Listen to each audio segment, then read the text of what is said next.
By the way, we're not black. How about that? We're not black, nigga. We're Indian. Yeah. We're Native American. Yeah. How many of y'all grandmothers got Indian in your family? Yeah, I'm Indian. Wait a second, but what happened to the Indians? We black. Show me black on the planet. We're not black, nigga. We're Indian. Yeah. We're Native American. Why are you putting Native Americans in here? Why isn't this just for black people? Well, black people are Native Americans. You know, we've had, you know, a lot of proof that, you know, some of us started here in this land. Everybody wasn't brought over from Africa. So, you know, we have to, like you say, unpack all of that and try to, you know, find the true lineage of people in this country, because some, you know, I used to tease family members who would say, you know, I got a little Indian in me. I would think they didn't want to be all the way black. But when I really do the research, a lot of them did have a little Indian in them. So, you know, it's one of those things where, you know, we want to be counted on all levels, not just, you know, through slave ships. Like I said, you know, we were here before Columbus. So a lot of us. And so we want to make sure that's included and not excluded. I am not a slave. I was born to slide. I am not afraid. Hop about the K. Oh yeah, free to God. They went out of state. I'm a child of God. I do not belong to the United States. For Black History, tell Uncle Sam he can catch a fade. I went to hell, I mean school, graduated at the top of my class. Still never thought I was over my peers. We did that time together 12 years. Ain't that some movie? I think that it is. They won't control me, I'm really a member. I traveled that road, I came back with the jewels for 'em. When I pull up, they pee how the roof gone. We some dog killers, won't chew bones. Know we all spit 'em, we supreme. Somewhere I read a nigga had a dream. You don't have to try to be something you're not. God, I can't stand this.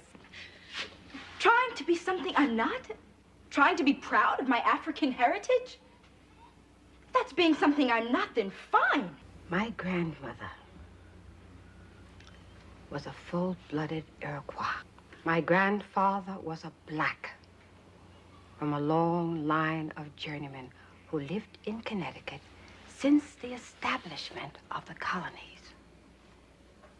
My father was a Bajan who came to this country a cabin boy in a merchant marina. I know all of that, Mama. Then know this.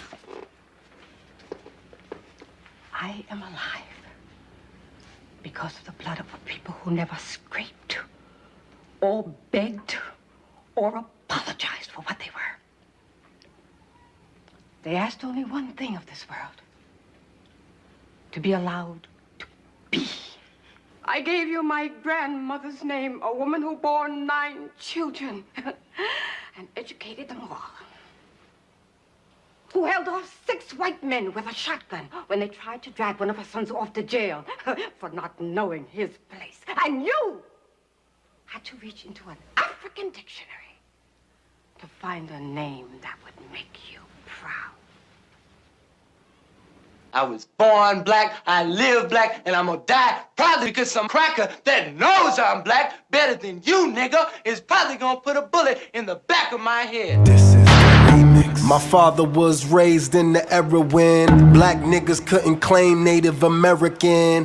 Many know about slavery, but few discuss paper genocide. We did not all come from Africa, and most of us have Aboriginal roots that were stripped away due to reclassification and miseducation. As a native Black American and a member of the Muskogee Creek Nation, I understand the importance of tracing your lineage. If you want to learn how to trace your genealogy and apply for tribal citizenship, go to nativeblack.ancestry.com to schedule a consultation. They don't want you to remember this. You not no slave, you indigenous. Fuck how they painted them Indians. You went to war with the French and the British, man. Quite frankly, you was kings, Merovingians. They took the women and men, made them prisoners, raised up the children to worship their images, set up a lab to the genes and they mixed them, and this shit get way deeper than your pigment. All right. Shout out to the folks watching on TikTok. Shout out to the folks watching on YouTube. If you're watching on TikTok right now, go ahead and check me out on YouTube. The name of the channel is Mike TV. It'll pop right up. And if you're watching on YouTube and you haven't yet followed my TikTok page, the name of the TikTok is Native Black Ancestry. just like my website, nativebblackancestry.com. But guys, we're going to do something that I like to do from time to time. I'm going to open up the phone lines. I'm going to let the people call in, all the naysayers, the detractors, the people that try to dictate heritage to us and try to convince us that they really know where we and our family come from, even though they don't even know our grandmother's name. But hey, guys, this is a weird phenomenon where we have total strangers hell-bent on trying to dictate heritage to us. I mean, imagine we're just walking through the public square and some random Mexican comes up to you. Hey, your family. I know where your family's really from. I know you say you're indigenous and you're part of the Creek Nation. No. You guys really come from Africa. I mean, they hide behind keyboards online, so it may not seem as asinine to you as it should, but guys, we have straight up fucking foreigners, not even just strangers, but we'll have migrants from other countries calling in trying to tell us that they know where we're from and what we need to identify as. I mean, all right. I'm going to do what I like to do from time to time and give them the opportunity to call in. If you're a naysayer, a detractor, a contrarian individual that thinks that Black Americans are some kind of pretendians that are ashamed to be African, I mean, call in, cite your sources, let us know what you think. If you're on TikTok, you can request to join as a guest. If you're watching on YouTube, there's a call-in number.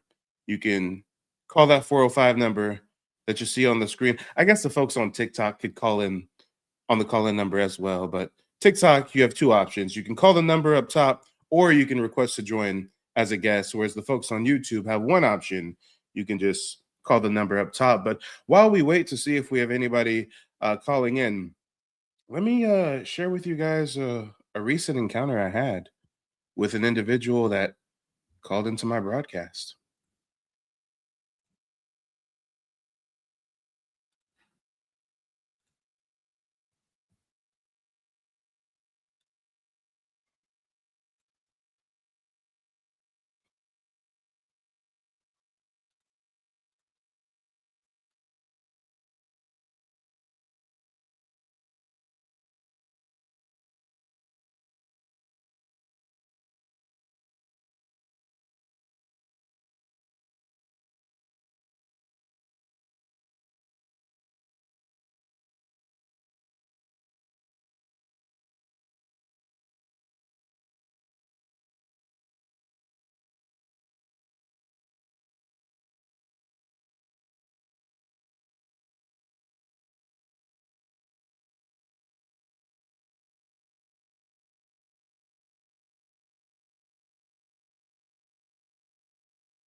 And hold on real quick. Let me do a little sound check.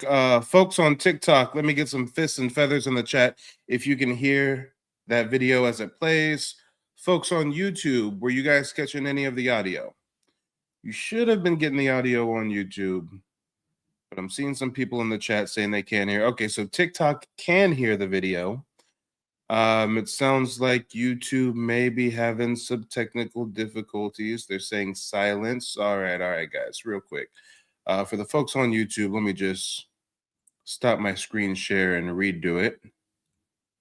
I'm gonna play just a little bit of it. And this time, folks on YouTube, let me know if you can hear this at all. I'm from Michigan also. Okay, and what's on your mind? Yeah, it's still kind of faint, but we can hear you. All right, hold on a second. Let me see if I can. All right, folks on YouTube, did you catch any of that? Are you guys hearing any audio now? Shout out to TZ in the chat. Lily Poof's in the building. Yeah, just moved into the new spot. I got to get the studio set up still. Come on, folks on YouTube, hurry up. I need feedback. Are you hearing it or not? Folks on TikTok can hear everything just fine. Let's try to troubleshoot this sooner than later. All right, TZ, I think that means you can hear it. Let's go ahead and keep it going. Just a second. All right, well, while we wait for Tito to get his audio together, we've got another guest backstage. Let me see who this is. Ashra Da. When I bring you up, let us know where you're calling in from and what's on your mind. Okay, you better? Oh, well, you know what? Ashra, sit tight for just a second. Tito has fixed his microphone. Tito, go ahead. You have the floor. Where are you calling in from? Okay. Yeah, I'm from Michigan also. And I'm just genuinely, I'm asking, I'm not saying you guys are wrong. I just want to know where I'm hearing a lot of this information that you're bringing up. But, you know, there are speech patterns, African speech patterns that a lot of Black Americans have. There's lots of documentation on the so-called natives, like you say, that have been here for thousands of years. And I mean, there are people down, in the southern part of the Americas that there are like 27 or more native languages that they're still speaking. So where does that all come from?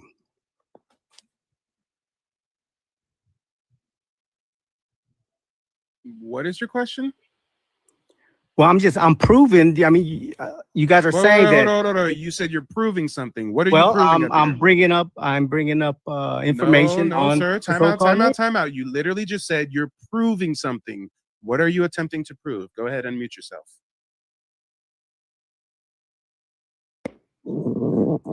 I'm trying to prove that. Let me see if I understand, first of all. No, it's not no. I'm trying to prove. And then when I ask you what you're trying to prove, wait a minute, let me understand. No, you came up here saying you're trying to prove something. What are you trying to prove, Tito? Go ahead, unmute yourself. That you're not native or indigenous to the Americas. Thank you. So you're up here to try to prove that we are not indigenous to America. Thank you. I got it. Well, first question for you, Tito, before we get into your statements. Where's your family from originally? Southwest America, United States, and in Mexico. Wait. Is your family indigenous to the Southwest United States and Mexico, or did they migrate from another country? Indigenous. Oh, so we're not indigenous, but you're indigenous. Been here thousands of years. Oh, okay, I got it. And what tribe are we talking about? Detribalized. Oh, so you've been detribalized. Yeah. Okay. Guys, I'm so confused now. Is this the Twilight Zone? He's claiming that he descends from detribalized indigenous communities, but we're not really indigenous. I guess he's the only one that can descend from detribalized indigenous communities, right? Tito is a special person because Tito can identify as indigenous, not a member of any nation. He claims he's detribalized. Nobody bats an eye. No one's challenging him on that. But when we come up here and kick game and show resources to cite our indigeneity, he's coming up here trying to prove that we're not indigenous. This is just strange behavior. This is just strange. That's what I'm asking. Tito, stop interrupting. You're not asking anything. You made a statement and you made a claim and you said that you're here to prove that we're not indigenous. So now you have the floor. Prove that we're not indigenous. The first point you made is you said that there's lots of documentation on natives that have been here for thousands of. No, and I'm sorry, I misspoke. Your first point was you said something about African speech patterns. Let's start there. Can you name the African speech pattern that you claim that we have, Tito? Well, there's a tonal rhythm. So what is the tonal rhythm that we share with Africans? His Wi-Fi is not Wi-Fi, and guys, he just okay, he's back. What's the tonal rhythm that you think we share with Africans? Oh, he's gone again, guys. I don't know what's happening with his Wi-Fi. We'll give him one last chance. He keeps fading in and out. Tito, are you there? And he's gone again. Guys, we're not going to play these games. Bye, Tito. Bye. Good Lord. With a name like Tito, I guess he's one of these Latin Americans. And the Latin American wants to claim indigenous. He didn't say nothing about that Spanish conquistador heritage. He didn't say nothing about that African slave admixture. But he's indigenous, and we're not. And his proof that we're not indigenous is African speech patterns, African tonal patterns. Motherfucker, we don't speak like no Africans. You speak just like we speak. So do you have African tonal patterns, Tito? And I think this is why he fled the stage, because these folks are used to getting on panels and just talking out their ass, just making a bunch of claims and having nobody challenge them on it. He then said that there's lots of documentation that natives have been here for thousands of years. Notice how he didn't name a single document? But me and Tyrone just went through 2 books. I showed Spanish conquistador journals from the 1600s. I showed newspaper clippings from the 1800s. I showed a phototype of Amet, Louisiana, Black Choctaw women to show the phenotype of the Choctaw at that time, but we're not indigenous because Tito says so. Okay, this is pathetic. Tyrone, go ahead and give us some remarks, and then we're going to bring up the next guest. You know, what I heard from that clown, he doesn't know anything about an African dialect.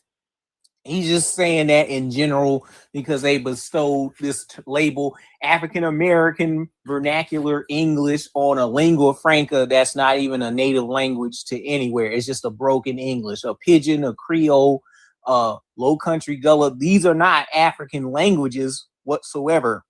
The misconception is you had a lot of these people from back in the early 1900s or early 2000. Let's stop right there for a minute. These folks think they slick by claiming that we're of African descent just because our colonizers slapped an Afro labeled on us. Yep. Hey, we even wear the indigenous hairstyle of the Afro, and they try to call it the Afro, claiming that somehow it comes from Africa, but you can't find a single fucking African on the continent of Africa rocking an Afro. Not only that, we've got archaeology. We've got a double-headed wolf Iroquois comb. Why do the Iroquois combs look like an Afro pick if the Afro comes from Africa? Damn, you didn't know that I come this heavy with the receipts, did you? Shout out to Safa Karu. Come on. Double-headed wolf Iroquois comb. Why did Native Americans have picks if they didn't have coarse Negro-like hair? Tito doesn't know. William Penn, we can pull him up. He literally said that they got black complected skin and they're swarthy. And then they got an illustration to back it up that came out a decade beforehand with the Indians of the New Netherlands. Come on, y'all. Come on. If you're just now tuning into the broadcast, hit the like button, subscribe or follow, depending on which platform you're viewing this broadcast on. But guys, this is a live call-in show. I just ran a little replay of a previous interaction with a live caller that tried to claim that we have African tonal patterns or something. I mean, hey, every week there's some new harebrained scheme to convince us we're Africans, right? Let's talk about it, y'all. Let's talk about it. I want to pause running the replays for just a moment to see if we have anybody who'd like to call in. I mean, yes, I especially open the phone lines for anybody who's contrarian, anybody who thinks that we are Wabo pretendians, ashamed to be African, and what's going on with this whole American Indian claim, right? I mean, if anybody disagrees, call in. The number is above my head. You can let us know why you disagree. You can cite your sources, all that good stuff. If you're watching on TikTok, not only can you call the number above my head, but you can also request to join as a guest. Actually, it looks like someone just requested to join as a guest on TikTok. Give me just a moment while I bring them up. Let's see. We got Flight Chief. Flight Chief, when I bring you up, let us know where you're calling in from and what's on your mind.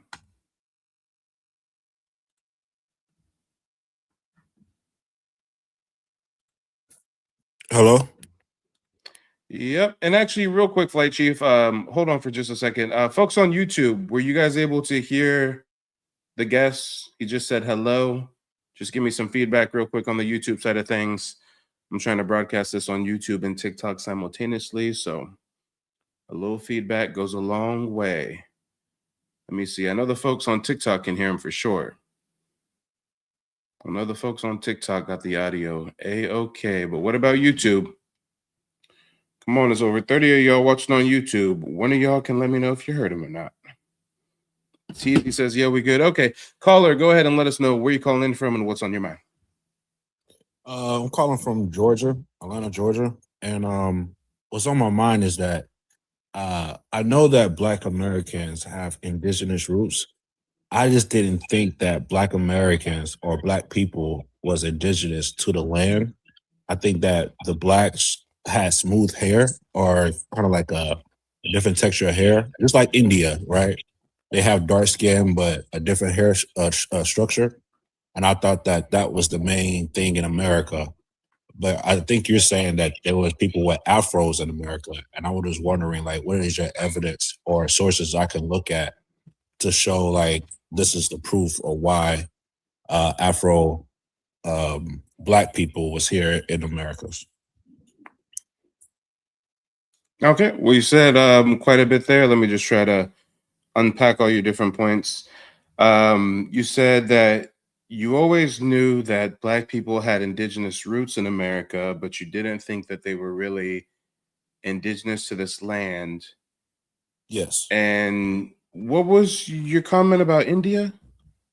Is that, you know, and people like they thought Christopher Columbus thought this place was India because of these melanated people with straight hair. You know what I'm saying?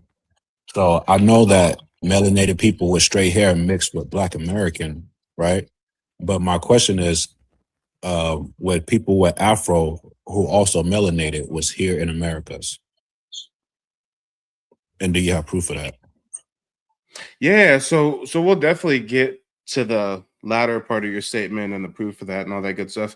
I'm just a little bit confused when you say Christopher Columbus thought that this was India because there was melanated people with straight hair. Can you I mean, you don't have to necessarily cite an academic source on that, but can you just tell us like where you heard that from exactly? When I was reading up history, watching history, they were saying in the Columbus journals of what these people look like, and they said they was dark like Ethiopian, but they had hair like India, and I think that's where this Indian concept come from because they resemble more of India than people in Africa or people from European ancestry. Oh, now I see where I see. Well, it's crazy that you bring that up because not only did I just publish a new ebook that goes through 5 centuries of paper genocide and how Black indigenous people were racially reclassified from 1492 to present day, but I also just dropped a hidden heritage course. And funny enough, if I go into the course real quick, just to show like the course syllabus, and like I want to say the first chapter even, I discussed the early voyages, not just of the Spaniards, but those who came before the Spaniards, the Moors, the Vikings, the Knights Templar, et cetera, et cetera, et cetera. And not only that, but I actually go in depth into the etymology of the word Indian, because what you just said is a total absolute misnomer and a historical inaccuracy. Matter of fact, yeah, here it is right here. And one of the first chapters, the beginning, I go into Hebrew America and the meaning of Indian. Most people don't realize that Indian has nothing to do with the place we now know as India. Matter of fact, at that point in time, India wasn't called India. It was called Hindustan. So immediately when people say, oh, yeah, like Columbus thought he was in India because he called the people Indians. And yeah, I mean, that immediately falls on its face as a theory because India was not called India. It was called Hindustan. Furthermore, when you get into the etymology of Indian, it has nothing to do with a landmass. It comes from the Spanish term, and I'm going to butcher it, but uno de los indios. That translates to a people in God, indios, in God. He came here and saw people praising the great father, as we called it. He found people adorned in gold. He found people cooperating with one another, giving gifts and helping these poor Spanish and replenishing their supplies. He called them uno de los indios, the people in God. That's where we get the term Indian from. It has nothing to do with oh, Christopher Columbus got lost and thought these people were Indians. No, Christopher wasn't lost. Matter of fact, his real name wasn't even Christopher Columbus. That's his angelicized British name. His true name was Cristobal Colon. And Cristobal Colon, who sailed the ocean blue, unbeknownst to me and you, was a crypto Jew. If you don't know what a crypto Jew is, the same year that he set sail, 1492, there was something in Spain called the Alhambra Edict, where the Moors and the Jews were getting expelled from Spain. Crypto Jews are people who pretend to be French, pretend to be British, pretend to be Italian, pretend to be Dutch, pretend to be German, pretend to be a Southern Confederate, but secretly they are Jewish. A more modern example I can give you. Have you ever seen the TV show Shark Tank? Of course, yes. Okay, you're familiar with Mark Cuban, right? Yes, I am. Did you know he's Jewish? No. Oh, because he's a crypto Jew. His family's original surname is not Cuban, it's Chebensky. When his ancestors migrated to our ancestral homeland, they changed their surname from Chebensky to Cuban so they can fly under the radar and so that nobody would know that they're Jewish. Now, why they wanted to fly under the radar, why they didn't want people to know, that's a topic for another discussion, but you really need to start doing some research on the term crypto Jew. I'm talking about crypto Jews to say this. In America, we get taught a whole different history. In Europe, it is common knowledge that Christopher Columbus was a double agent crypto Jew, not only finding a new homeland for the Jews in the Americas, but also working on behalf of the Portuguese crown to divert the Spanish attention to the Western Hemisphere while the Portuguese dominate the spice and the slave trade in the Indian Silk Road. So this whole Columbus got lost and he was going to India, no, it's way deeper than that. Way deeper.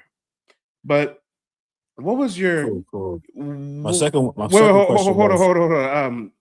We're gonna work in reverse a little bit. Help me understand your first point. You said Black people have indigenous roots, but we're not indigenous to this land. I mean, that kind of seems like a paradoxical statement.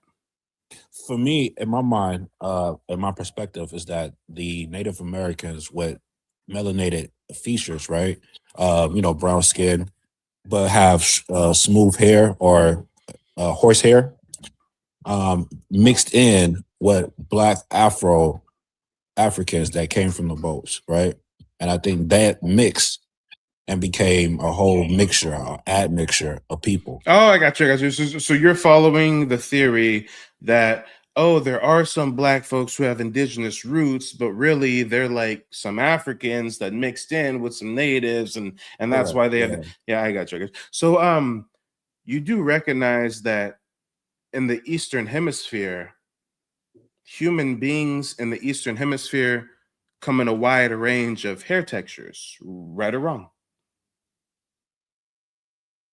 And it's yes. Mm-hmm. And if we Different go and if we go a little bit further, Eastern Hemisphere, not only do they come in a range of hair textures, from the silkiest of hair to the kinkiest Afro type coarse stuff, right? But they also come in a range of phenotype, from the lightest of light to the darkest of dark. Is that something that we can agree on? Yes, except for hair texture. I don't think that was Wait. When you say except for hair texture, you're saying that you doubt that there are people in the Eastern Hemisphere who natively have coarse hair? No, I definitely think people in the Eastern Hemisphere have different hair structures. But wait, hold on. I got more people backstage. I'm just really trying to understand where you're coming from. Are you saying people in the Eastern Hemisphere do not have coarse hair? Yes or no?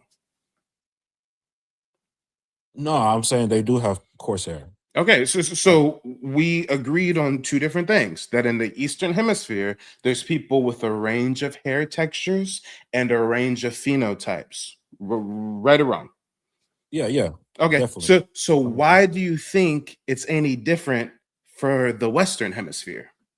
The reason why I think it's different is because, in Africa is one specific hair structure. and in Time Asia, out, time out, time out, time out, time out, time out.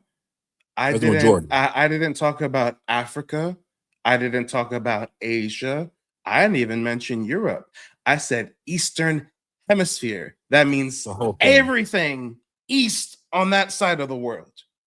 And we already Yes, the whole thing. agreed that they come in a wide range of phenotypes and they come in a wide range of hair textures. So my question to you is very simple.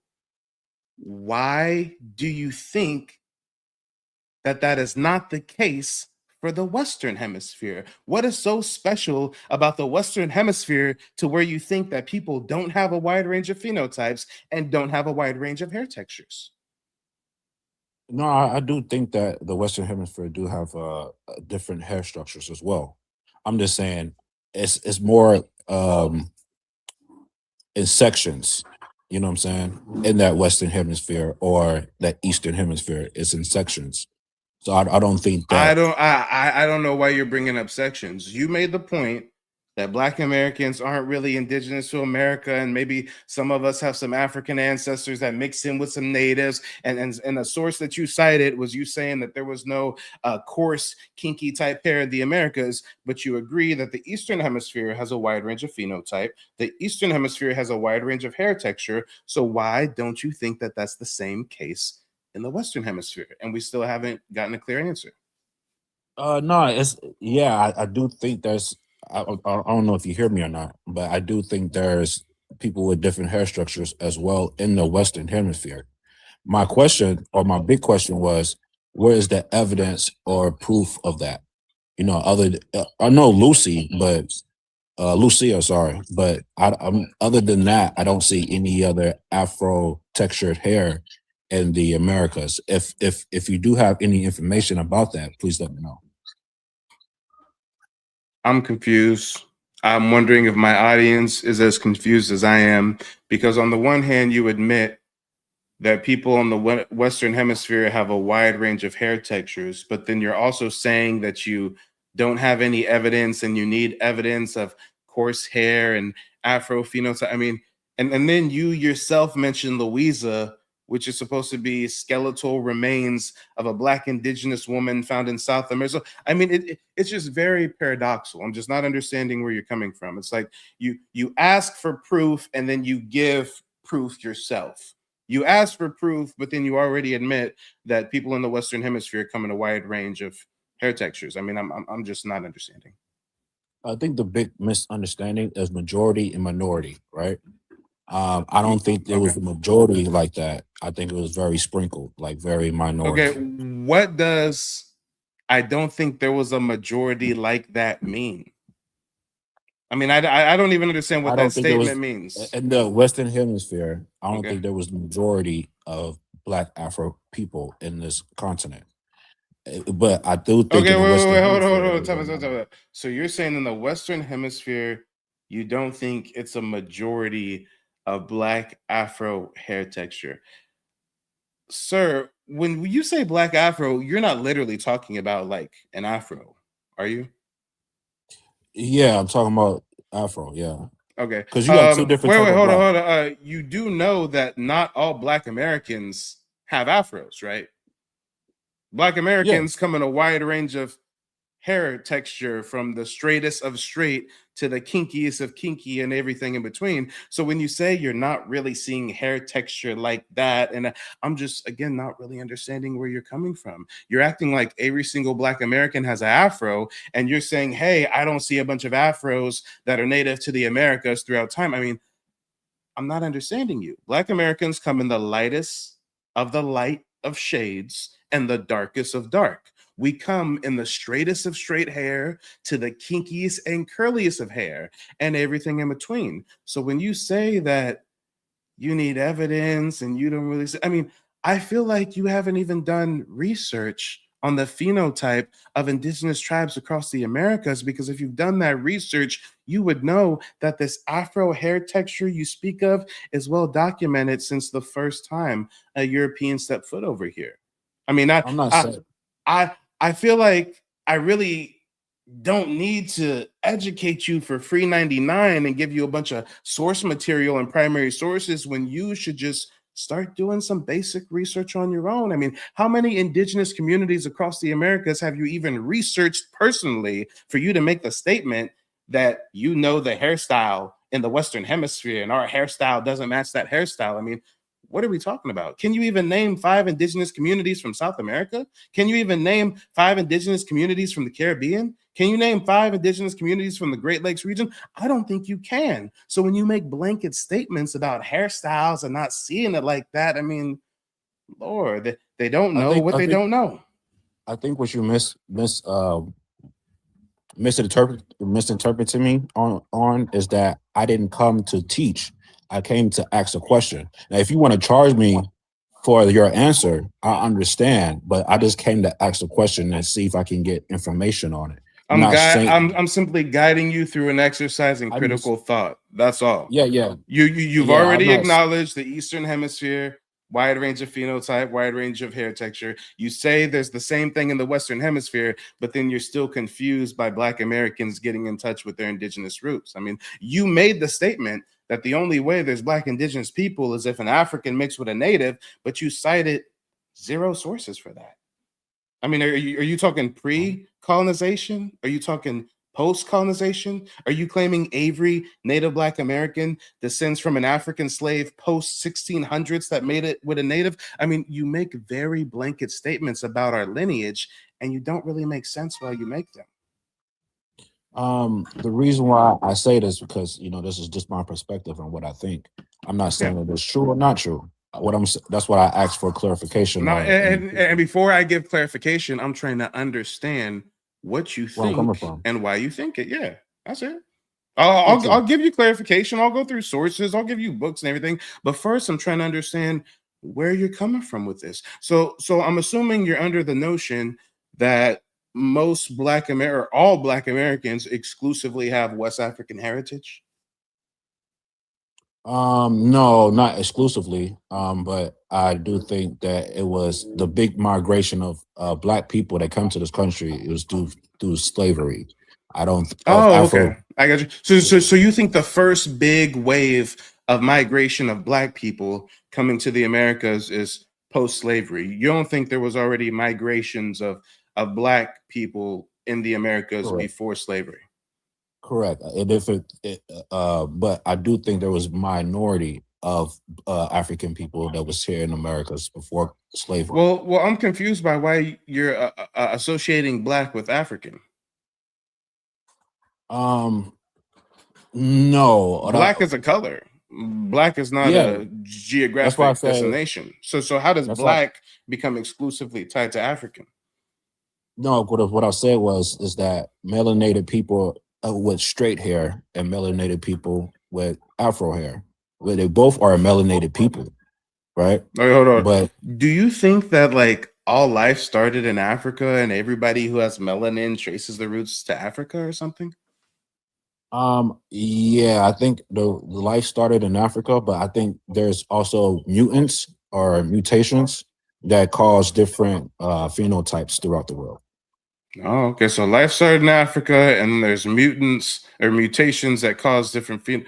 All right. I mean, hey, I'm just a simple exercise in critical thought. Hey, if you did even baseline research on the colonization efforts of the Americas, you'd know that life started in the Americas. It didn't start in no Africa. Europeans spent billions of dollars in their times currency, billions and billions of dollars, so many man hours through so many bodies at colonization efforts looking for what? Chat, what were they looking for in our ancestral homeland? The Spanish, the city of El Dorado, a city of gold, the fountain of youth. They weren't looking for no cities of golds or fountain of youth in Africa. Crops don't even grow in Africa like that. Africa don't even have as many river tributary systems as we have in the America. Come on, no. The Amazon rainforest would be the cradle of life, the cradle of civilization. That's why they're doing LiDAR scanning over the last few years and finding huge pyramid complexes and indigenous mound sites identical to the pyramids and mounds that we find in the southeastern United States and other parts of the Americas. I mean, guys, if there was ever a place where life started, it would not be no Africa. people who say that don't really understand the richness of the geography of the Americas. Guys, you can fact check me on this. I forget the exact numbers, but the Amazon rainforest alone provides like 25% of the world's oxygen. Let's talk about it. Most crops that the world survives on present day are indigenous to the Americas. When you hear about them Irish and the potato famine and them surviving off the potatoes, they wouldn't be able to do that if they didn't get the crop from us. When you go to get some Thai food, some pad Thai, and they mix in the spicy food, and those spices are indigenous to the Americas. I mean, do I have to even list all of the staple crops that come from here? The world's largest gold deposits come from here. Every mineral resource that you can think of. That's why there was how many gold rushes in the Americas?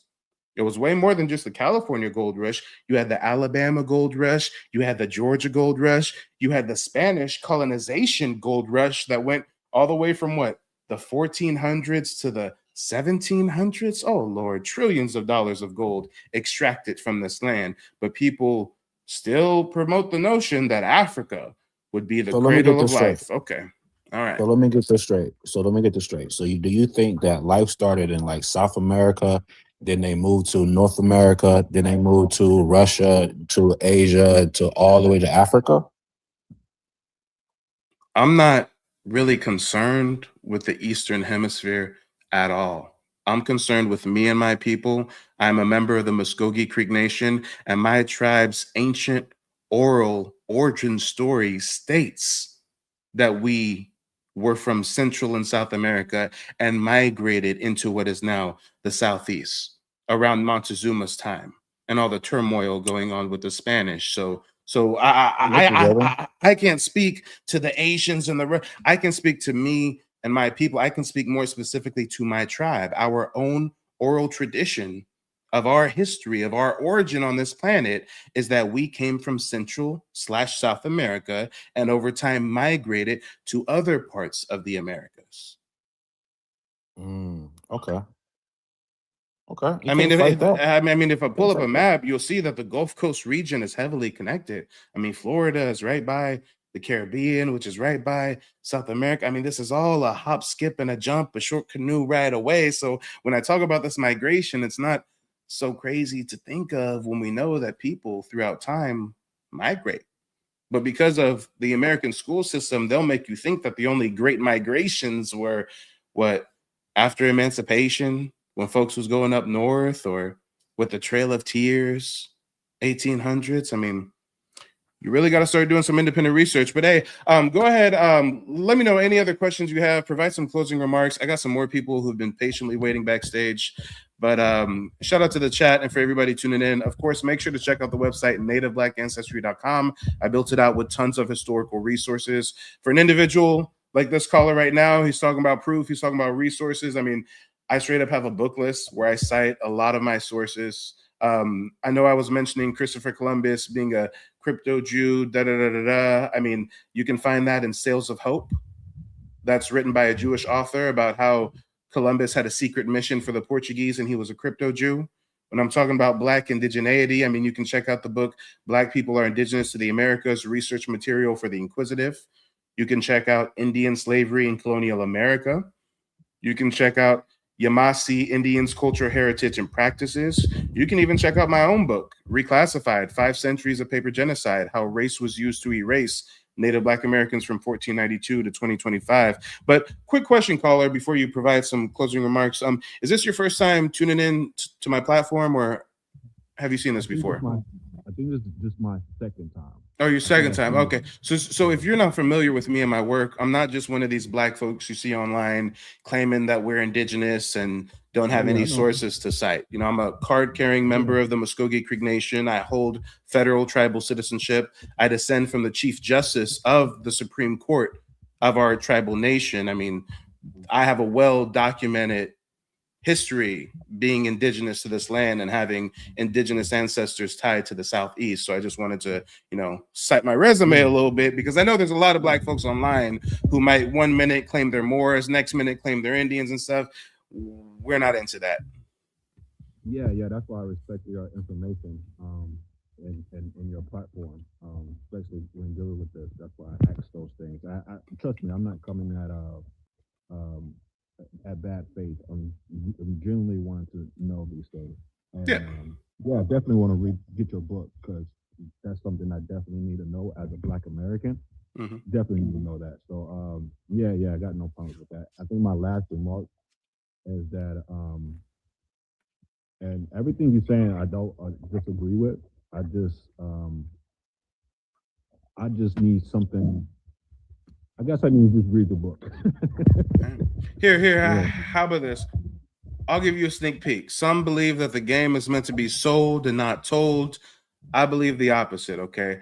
Let me quickly go to the appendix in the back of my book and show you some of these sources I cite. Because I know that you're familiar with the whole Spanish saying they saw black people that look similar to Ethiopia, but they had straight hair, whatever, right? But the receipts, the primary sources of indigenous people being racially reclassified as Negro, colored, mulatto, this has been going on for hundreds of years. Real quick, let me go to the appendix here. And how do I zoom in on this so you guys can see it even more? Hold on. Here we go. This is 1501, Royal Order on the Enslavement of Indigenous Peoples, AGI, quote, Indians of Hispaniola, some of very black skin, but they are not Negroes of Ethiopia, end quote. We got 1580, Relaciones de los Misiones Franciscans. This is from Franciscan missionaries. They are describing the Wale, the Timucua, and the Appalachian indigenous communities. And they say, and I quote, among the Indians of Florida, there are some as black as those of Guinea, end quote. We got 1590s Franciscan Mission School registers from Florida. This is Santo Domingo, quote, the dark ones are Indians of this land. They are not African Negroes, but no distinction is made between them, end quote. This highlights the fact that not only was our melanin content similar to Africans in some case, but clearly our hair texture, as you like to put it, must have been African for the missionary school, and not have been African, but would have been kinky, because we have to remember that kinky, coarse hair phenotype is not exclusively African. There's Filipinos that the Spanish called negritos that have little afros and stuff like that. But again, we clearly shared similar phenotype in some cases to Africans. And we all know this is like the 1500s. We know our people. We can tell that we don't really have African phenotype like that. But to a European whose only contact with melanated people are Africans, of course they're going to compare us to Africans. Of course. It's not really so much that we look just like Africans, and you take a picture of a Nigerian, you put a picture of Mike, and you can't tell the difference. No, but to a European in the 1500s whose only black people they've ever seen is an African, now you see why there's so many comparisons. But let's keep it going. 1693, Goose Creek Plantation Papers, quote, a great many of these Indian captives are of dark complexion and are accounted Negroes, end quote. I'm taking you all the way through let's go to the 1700s. South Carolina Council Journal, Journals of the Commons House, quote, some of the Indians are so black as to be taken for Negroes and are so entered in our books, end quote.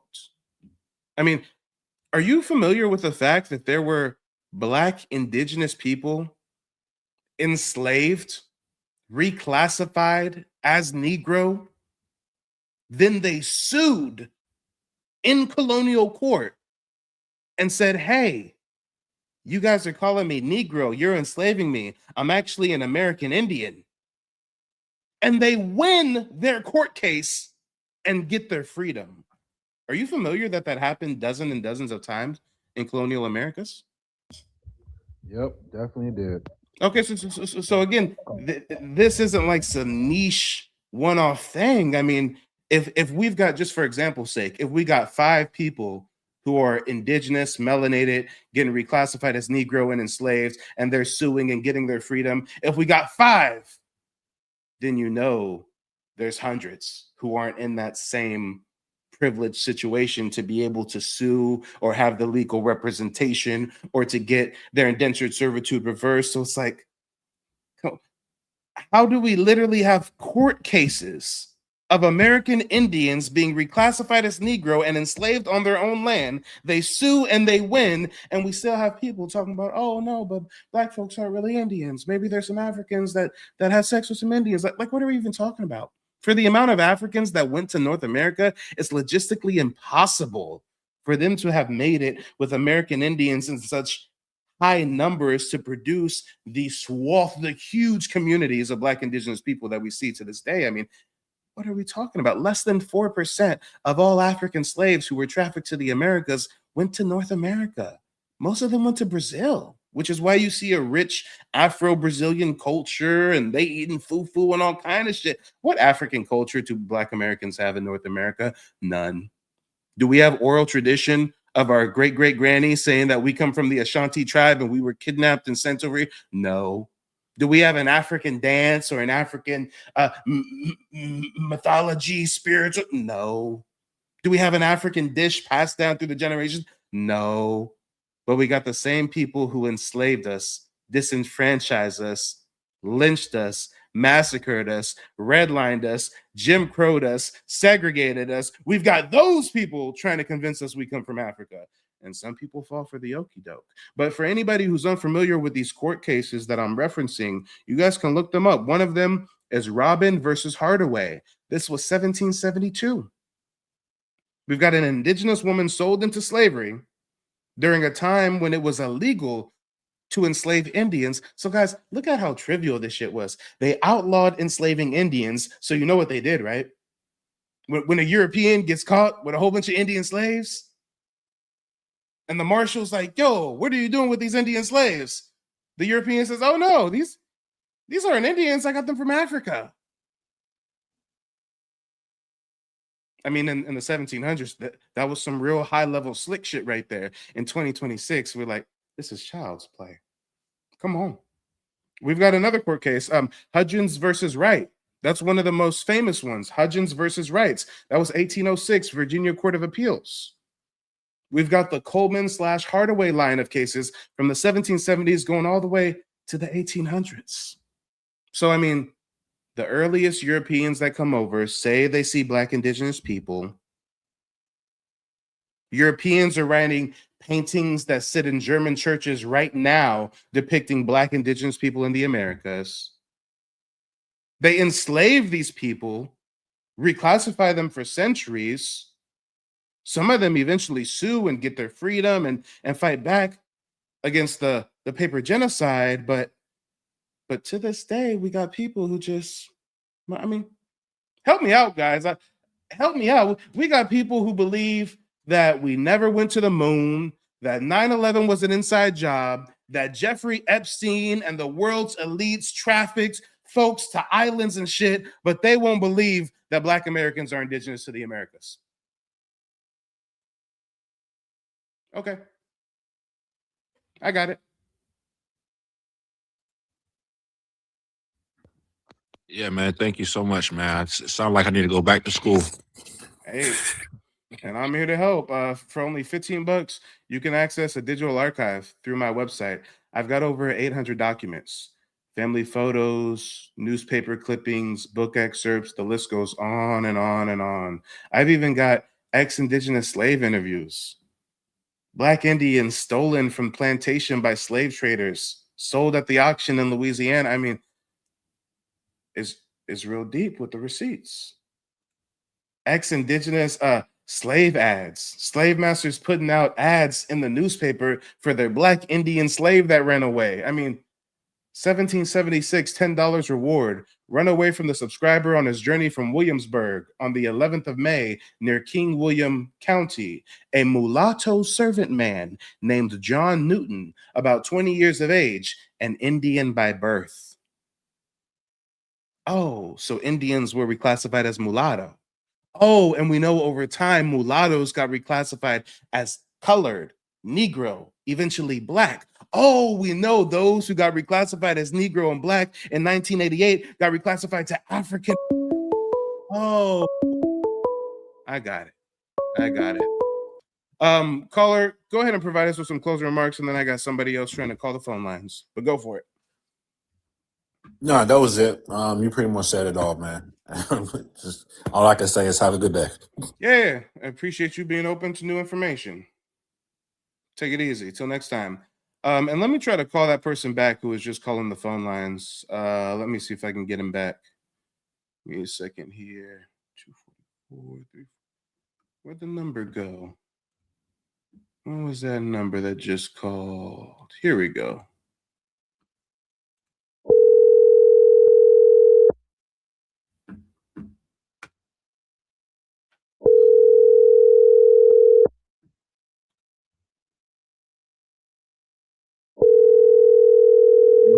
They are not picking up. I got two people waiting patiently backstage on TikTok. Let's go ahead and bring these folks up. First one I'm gonna bring up is Rock the MC. Rock, when I bring you up, let us know where you're calling in from and what's on your mind.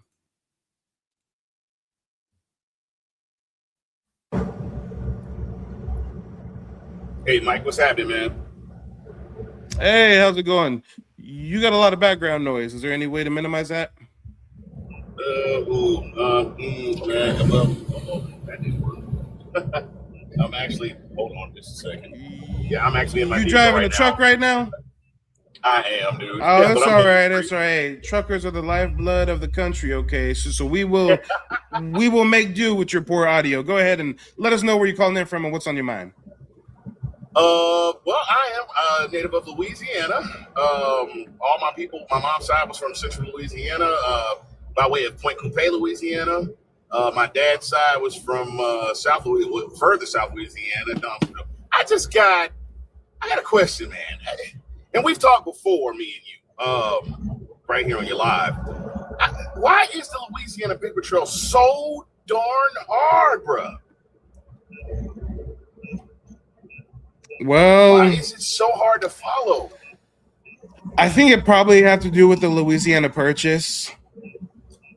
So you know, when the French have this huge swath of land known as French Louisiana, and hold on real quick, I'm gonna place you on mute for just a moment while I explain. So the French have this huge swath of land known as French Louisiana that really went from modern day Louisiana all the way to Canada, but they're governing their colony much differently than the British. There's a lot more intermixing between different members of colonial society. Folks are buying their freedom, buying their family's freedom.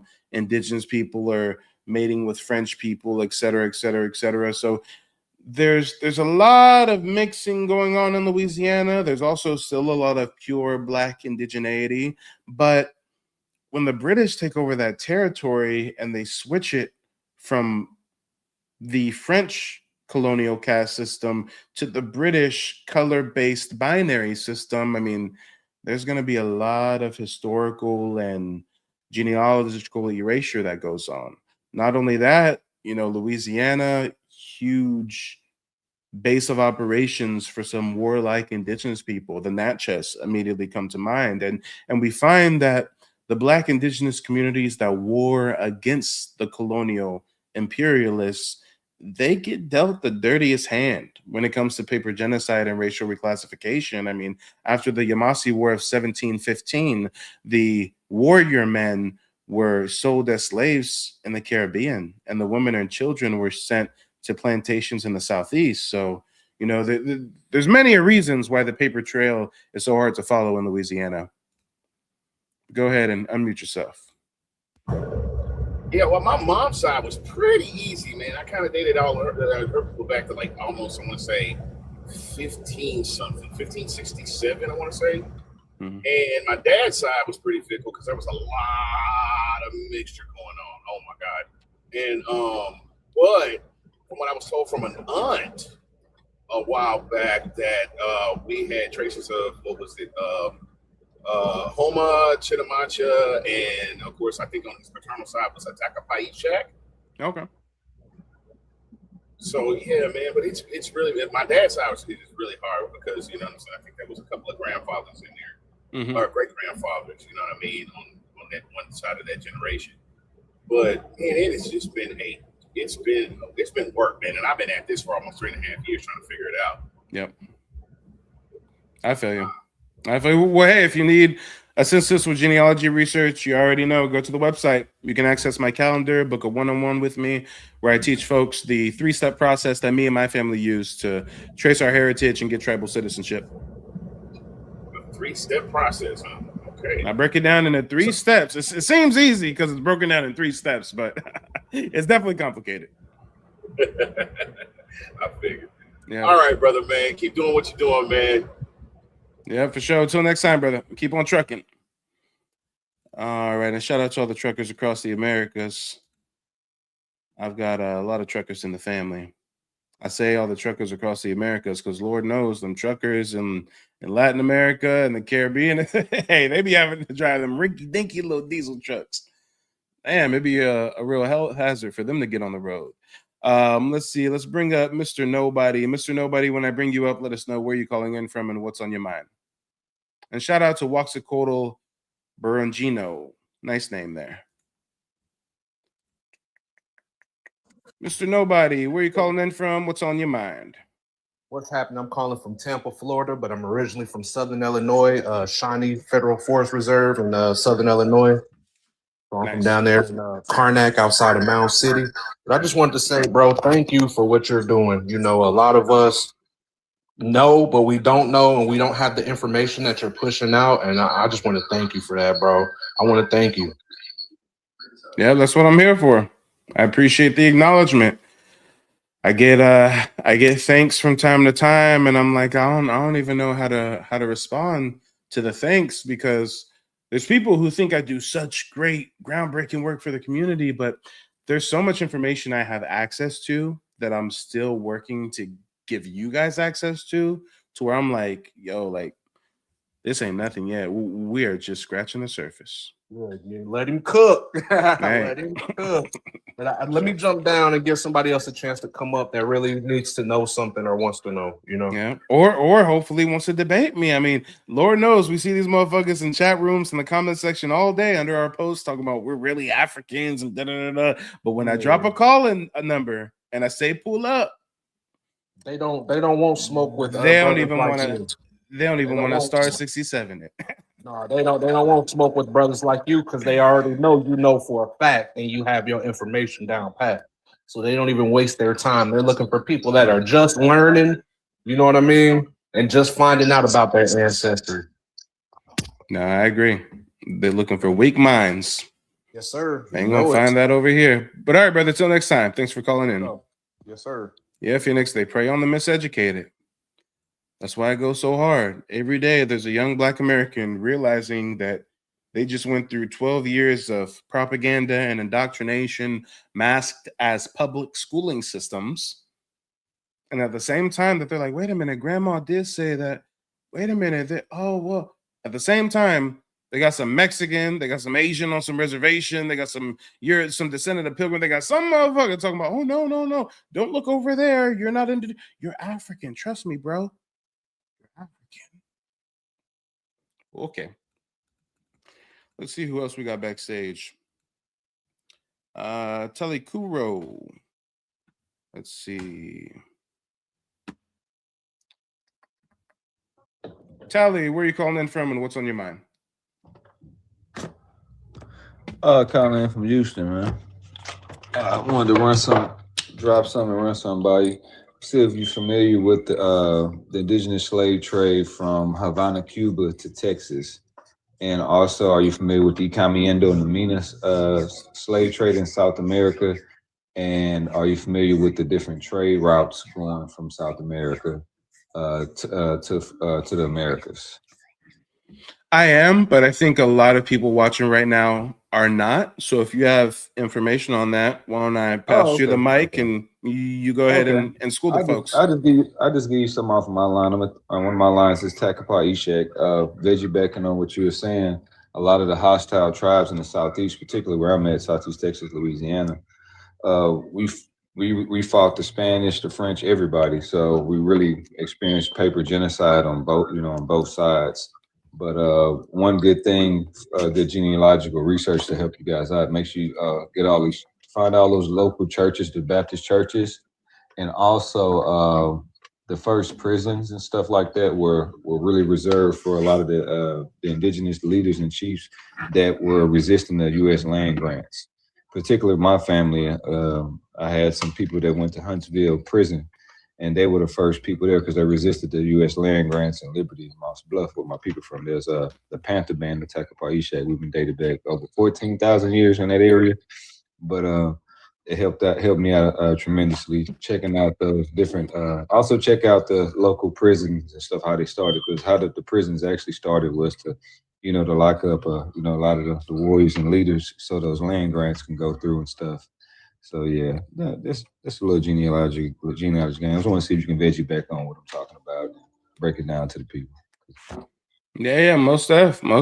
Well, in all honesty, right now I'm kind of looking for some smoke. I'm waiting for some folks to call in, trying to debate me or something. I mean, at different times I do educational breakdown broadcasts and go through the history, but smoke. Right now I want the smoke. I'm from the smoke. I'm looking. Where you from? I'm born and raised in Sacramento.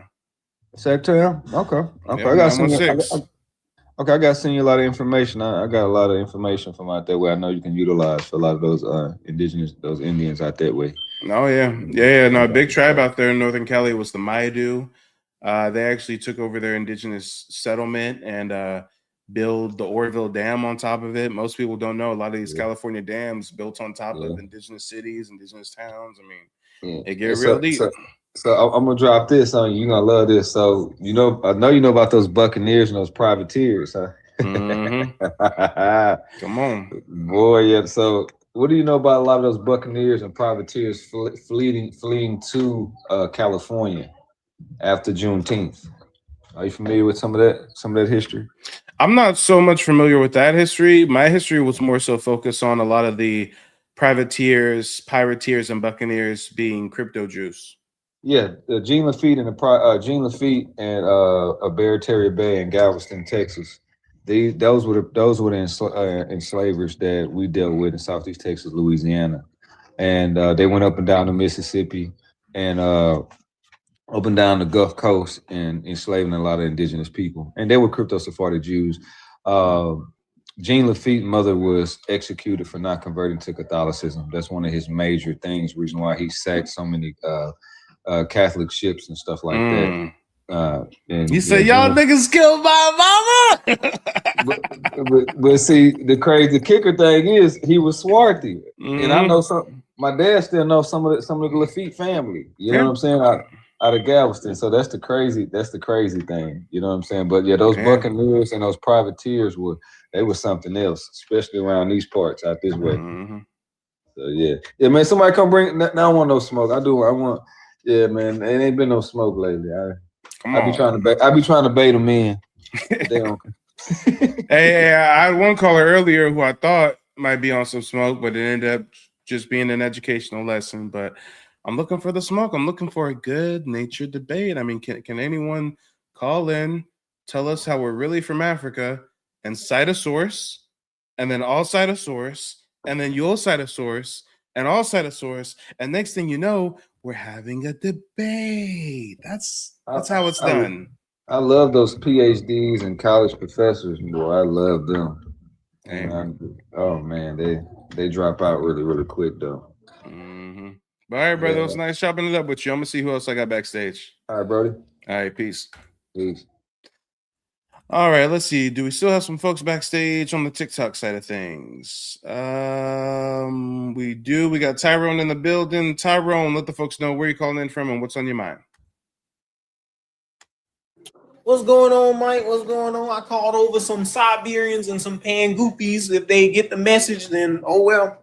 But I wanted to ask about what would be the pros and cons with signing up with Fed recognition versus just doing it ground up and making your own tribe, because most people within the Aboriginal community are skeptical about signing up for Fed recognition, and they rather do their own startup,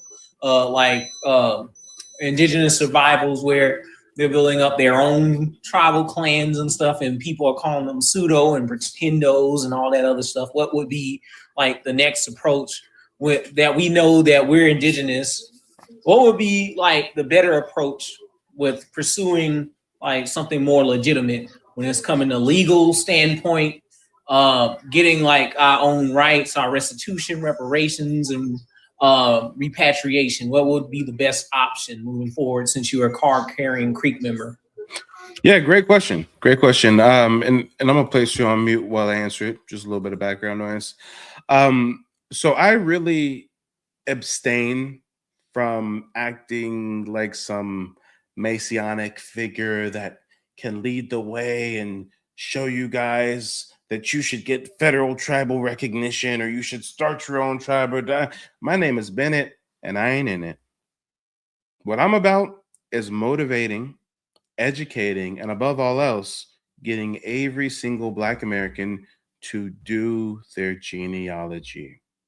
When you do your genealogy and you trace what tribes your ancestors were affiliated with, then you have your cards on the table. Then you can start playing the game. But I can't start giving recommendations on whether you should join a federally recognized tribe or go by the United Nations right of self-determination or anything in between when you haven't even done your genealogy. Some of you don't have the genealogy to have the option of being a member of a federally recognized tribe.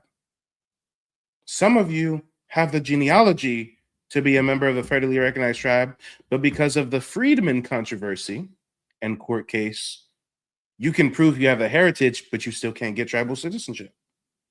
Some people out there have ancestors affiliated with tribes that are only recognized by the state and not the federal government. Some have ancestors who are members of tribes who were never acknowledged by the government at all. And then you've got people who have ancestors that resisted Indian removal, didn't want to relocate to a reservation, and because of that, they get reclassified and reclassified and reclassified and made victims of paper genocide. There's so many different ways the cookie could crumble, but it all starts with doing your family's genealogy. And that's why I can't really engage with answering your question more directly, because it's almost like you're talking to me as a mechanic and you're like, hey, Mike, should I upgrade my engine, my tires, or my suspension? And I'm like, wait a minute, why don't we first get your vehicle in the shop for a diagnostic and go from there? Are there lots of benefits being a member of a federally recognized tribe? Yes. Is there a lot of fuck shit going on them reservations as well? Yes. Does everybody technically have the right of self-determination? Yes. Do you have access to the same type of land and federal funding? And no. Some of us are tuning in from different parts of the Americas, maybe Latin America somewhere, where you know all about your indigenous ancestry, but other countries in the Americas don't have the same type of tribal system as the US.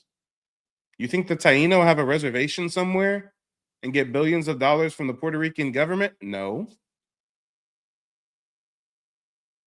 You think the descendants of Montezuma are somewhere in Central America on a plot of land reserved for them by the colonial government with subsidies and benefits? No.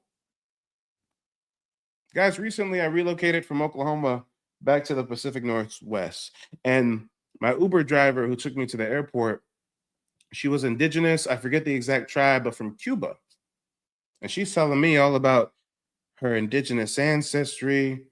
She asked me what I do. I told her I'm a genealogist, waking up Black Americans to their Indigenous American roots. She was like, oh, that's cool that you like have a job doing that. There's such a rich history of Black Indians all across America. And I'm like, oh, damn, she up here cooking. And she goes on to talk about colonial society and how they try to racially reclassify and disenfranchise even the people in Cuba, which is part of the reason why her family wanted to get her from Cuba to North America. And as we're vibing, I'm just like, damn, it's crazy how not only do other indigenous communities across the Americas not have the same type of tribal recognition structure as us, but they got the same plight. They got the same disenfranchisement, or very similar. They've got the same racial reclassification, removal policies, false history being taught to them. So, it's just very interesting.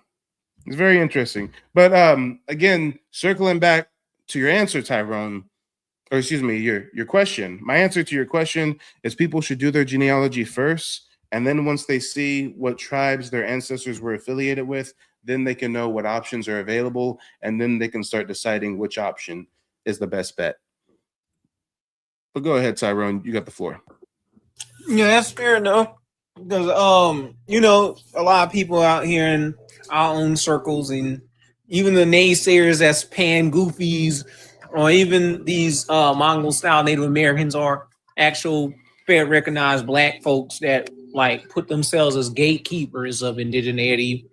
They think that black Americans aren't taking this seriously and think it's a fad.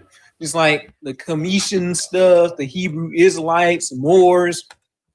But this ain't no play for play stuff. This is about people's own lineage.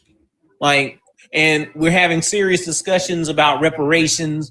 And what I'm observing, especially in Black American discourse with the FBAs, like Tariq Nasheed is sitting up here using the opposition's words against us, like pretendian.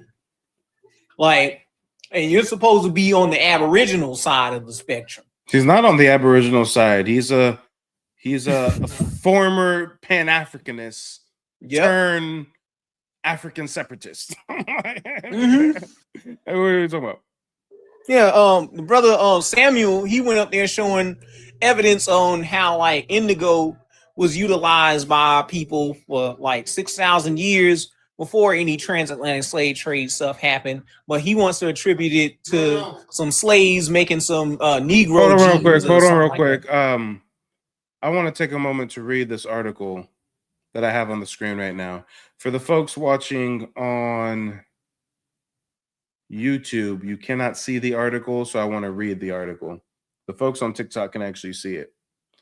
The title is Negroes Were Among the Early Settlers of the State of Mississippi. Negroes are mentioned among the very earliest settlers of the state of Mississippi. Stories have been told of Negroes living with the Indians in the territory of Mississippi long before DeSoto led the first white man's expedition into the New World in 1539 to 1540. Stories of a Negro who was ruler of an Indian tribe are believed to have some basis. Many Negroes today are able to trace their ancestry to the various Indian tribes of the territory of Mississippi. Some are acknowledged heirs by the state and are waiting their share of the money which is to be paid them for land purchased from their Indian ancestors. History records as a fact, history records as a fact that Negroes were a part of DeSoto's expedition in 1539 to 1540, and that the second settler in Alabama, then a part of the territory of Mississippi, was said to have been a Negro member of the DeSoto expedition. He complained that the location of the capital was too low and sickly, and closed by a hope that some mines of precious metals would be discovered. This vain hope of the governor had exerted a hurtful influence on the colonists, for instead of providing food for themselves by cultivating the soil, they relied upon the French colony of San Domingo for supplies until their numbers were greatly decreased by famine and disease. Negroes brought to the territory at this time served as indentured servants. After serving their masters a few years, they were freed, as in the case of the first 20 slaves brought to Jamestown in 1619. At a very early date, records show that there were some more than 355 free people of color in the territory of Mississippi. Now, guys, that article came across my screen here in the slideshow that I'm playing, and I wanted to pause and read it to show you guys what propaganda looks like. Was this article written by a white man or a black man? Did the white man that wrote this write this to highlight the rich and complex history of Negro people in the Americas? Or is this a piece of propaganda to try to explain why so many Black Americans trace their genealogy to indigenous tribes of Mississippi? Oh shit, these Black folks is doing genealogy? They finding out their ancestors was Mississippi Indians? Well, hey, shit, fuck, DeSoto brought some niggas with him, and some of them niggas got free and fucked a bunch of Indian bitches, and that's why there's hundreds of thousands of Indians. Yeah. Let's go ahead and put that in the article. Come on. Some of you guys heard me reading this at first and was like, oh, this is a cool article. It's highlighting the... No, this is what propaganda looks like. Propaganda. First, they said Black Indians don't exist. We all come from Africa. Then we showed overwhelming evidence to support our claim. So then they said, oh shit, okay. I know we said Black Indians don't exist, but they do exist. It's just they're like some Africans that mixed with a bunch of Indians. Okay. All right. And the source is, just trust me, bro. Yeah. No mention in this article of the Black indigenous tribes that DeSoto came in contact with who were not part of his expedition, were not Moors or African conquistadors working with him. No mention of that. No mention of DeSoto's run-in with Chief Tuscaloosa, which literally translates to Black Warrior. I mean, no mention of that. No mention of diaries from the early 1500s of Spanish conquistadors going to the California coast and finding huge nations of Black indigenous people, which is why the state of California ends up being named after a Black Amazonian indigenous woman. Hey, no mention of that. Guys, I just gave you a great case study on how to spot propaganda. A lot of y'all wouldn't have caught that if I didn't break it down. But go ahead, Tyrone. Nope, did we lose Tyrone? Oh, sorry about we got that. Tyrone here. Yeah. I was in the middle of making something to eat. But yeah. People should look into like where their ancestors. Tyrone, hold on real quick. I got some I'm gonna drop you down real quick. I got somebody calling on the oh, never mind, they're not calling anymore. They must have got cold feet. Keep it going, Tyrone. Keep it going. Silver Blade said homeboy was hungry. Tyrone said, I'm giving me a snack. But if people hit that like slavery wall, like they should dig deep into like the region of where their ancestors' surname comes from. Try and check like some of these roles, especially the ones that's not dealing or pertaining to the groups that went out to Oklahoma. If your family stayed out here on the southeastern woodland or northeastern woodland corridors, because a lot of these groups that they say that they're gonna call in now again. Here, so that you're able to hear them as well. Hold on. Call from Chris Jake. All right, Chris, you're live on the air. Let us know where you're calling in from and what's on your mind. Hi, I'm from Bakersfield, California. We talked before. You know, I did a consultation. I got some questions that I wrote down, and but I'm on YouTube. I can't really see I can't really see the topic. So like, are we just saying any questions, or we gotta like go with a topic? No. If you have any general questions, let me know. The main purpose of this broadcast was to, hopefully get some people who want to debate, some, people who disagree that Black Americans are indigenous. But matter of fact, hold on just a second. Hold on, I'm gonna place you on a quick hold. Call from. Try and check like some of these roles. as well. All right, caller. Let us know where you're calling in from and what's on your mind. Jake. What's up, man? My name is Darren. I'm from Michigan, living in Nebraska. Okay.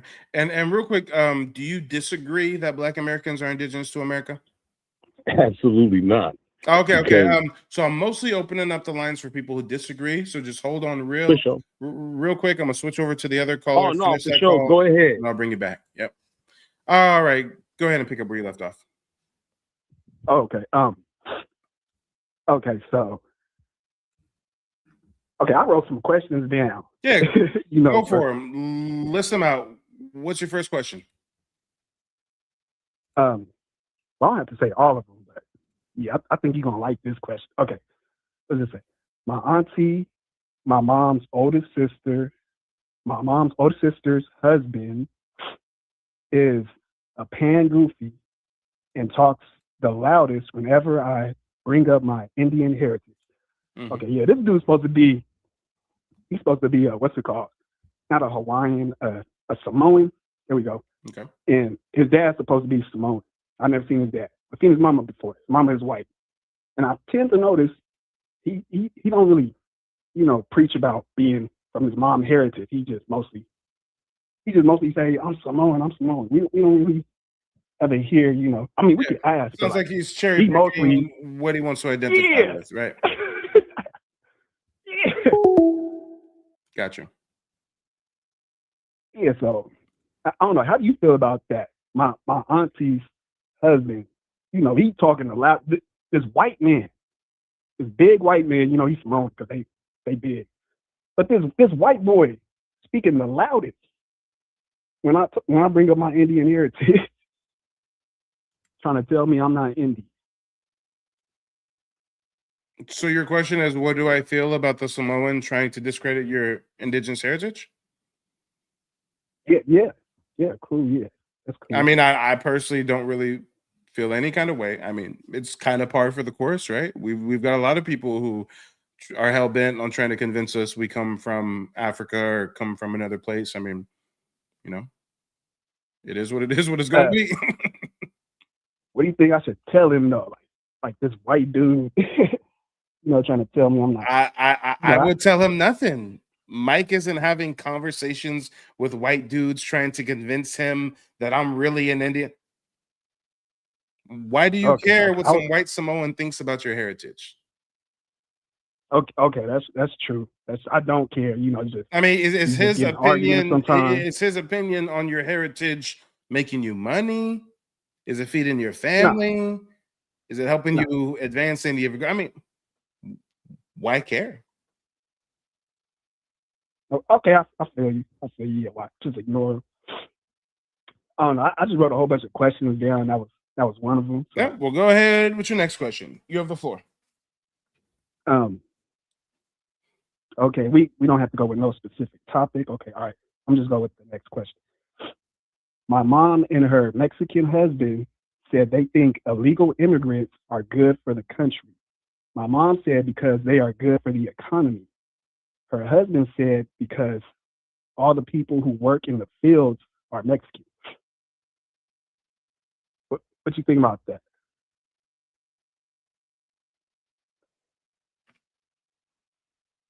I don't really. I hope I'm coming up with some good. No, I really don't think anything of it. I mean, your mom has a Mexican husband who's trying to promote that Mexican immigrants are good for the U.S. I mean, he has a vested interest in promoting that claim. He's a Mexican migrant. He's an insecure migrant. I mean, there's a lot of migrants out there. Shabuzi, the migrant country singer, cosplaying as a Black American all the time. He just tried to say some shit about immigrants build America. I mean, immigrants have a weird inferiority complex where they know they're in a land of milk and honey and everything sunny. They know they really have no right being here. So to try to rationalize and justify and try to seem like they're a net positive to the society, they'll say some shit about, immigrants are building, without us immigrants, what would if us Mexicans weren't picking strawberries, your society would collapse. I mean, All right. Next question. It's like who was picking them before though? You've got a very interesting family to say the least, but but go ahead. Next question. All right, yeah. I was just thinking of like questions or like stuff to. I don't know. These might not be good, but like people that come on your channel, they be saying some stupid stuff. I'm like, dang, they could have wrote a question down and stuff. They didn't watch none of this. The blancamiento, the whitening, the major la raza. They come in and like you basically whoop they ass with like little stuff that you went over. I'm like, dang, they really wasn't paying attention. Yeah. But well, you have any more questions? Go for it. Let me see. Okay, yeah, there's different governments, right? State government and federal government. You know, like which one reclassified us, or like did they both, or they both in on that? Both. All colonial governments. I mean, it's not like the state didn't reclassify us and the federal government did. I mean, all colonial authorities played a part in the reclassification, whether they were a religious authority or a military authority or an economic authority. Doesn't matter. Okay. Do any Indians have like their own government? I thought they did. I wasn't really sure. Not really. They play some legalese and claim that American Indian tribes are sovereign. But after the Curtis Act, tribal governments were dissolved and we were forced to assimilate and adopt a European form of government.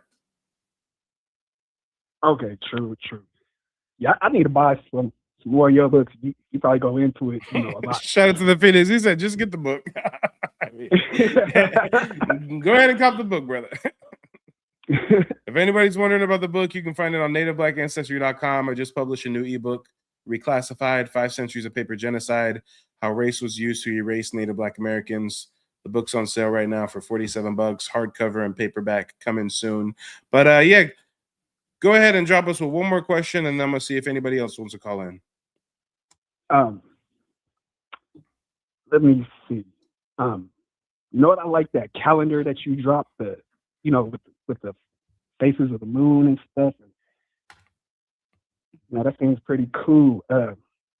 Oh yeah, you also did you say there was like an Indigenous Day in February? Not really. Can you tell me like a little bit? I'm pretty sure there are a couple holidays. There's like Indigenous People Day, Native American Day, or Indigenous People Month, Native American Day. I don't know, but yeah, you can just kind of Google federal holidays and figure that one out. If we're talking more so like ancestral cyclic veneration, our New Year cycles were more so around August, with the ripening of the harvest of the corn. But yeah, no, I don't know the exact dates of Indigenous Peoples Days or Native American Day or month or whatever. I don't really follow federal holidays like that, so I'm the wrong person to ask. Yeah, I was gonna ask you, like, what do you do on these holidays? I do the same thing I do when it's not a holiday. Okay, I feel you. You don't kick it with your family or nothing? Have a barbecue? I mean, if it's Thanksgiving or something, then we all kind of have a obligation to see family on the one day that they have school or work off. So see how they kind of force us to acknowledge their colonial shit, right? But no, for the most part, it's just another day to me. It's like it's like the intro Pinky and the Brain. I'm not sure if you ever see it. Said, what are we gonna do today? The same thing we always do. Try to take over the world. What are you doing on this upcoming? What are you doing on Valentine's Day, Mike? Same thing I'm always doing. Spreading Indigenous history. I mean, it's another day. Okay, yeah, that's good. That's good. Yep. But yeah, thanks for calling in, brother. It was nice chopping it up with you again. Don't hesitate to call in the future. All right, yeah. Definitely will talk to you again. I'll be back to watching the show, man. Yeah. Till next time. And I think I saw somebody in the chat on YouTube, Kentrell, saying they want to call in. Well, there is a call-in number above my head. Shout out to the folks on TikTok dropping gifts. I'm really bad at acknowledging your gifts, so bear with me. But I appreciate all the hearts and the stickers and the Gidgets and Gasmos and whatever they're called. Thank you for the support. If anybody's new to the broadcast, this is a live call-in show. I'm hoping that people who have questions or disagree. Let's see who we got on the line. Call from Cantrell. All right. Cantrell, where are you calling in from and what's on your mind? I'm from Cincinnati, Ohio. All right. I just want to see if I can hear myself talking on the live. So Wait, real quick. Do you have a disagreement? I wouldn't say a disagreement. I'm actually learning about this stuff. Okay, hold on. If you don't have a disagreement, hold on a second. call from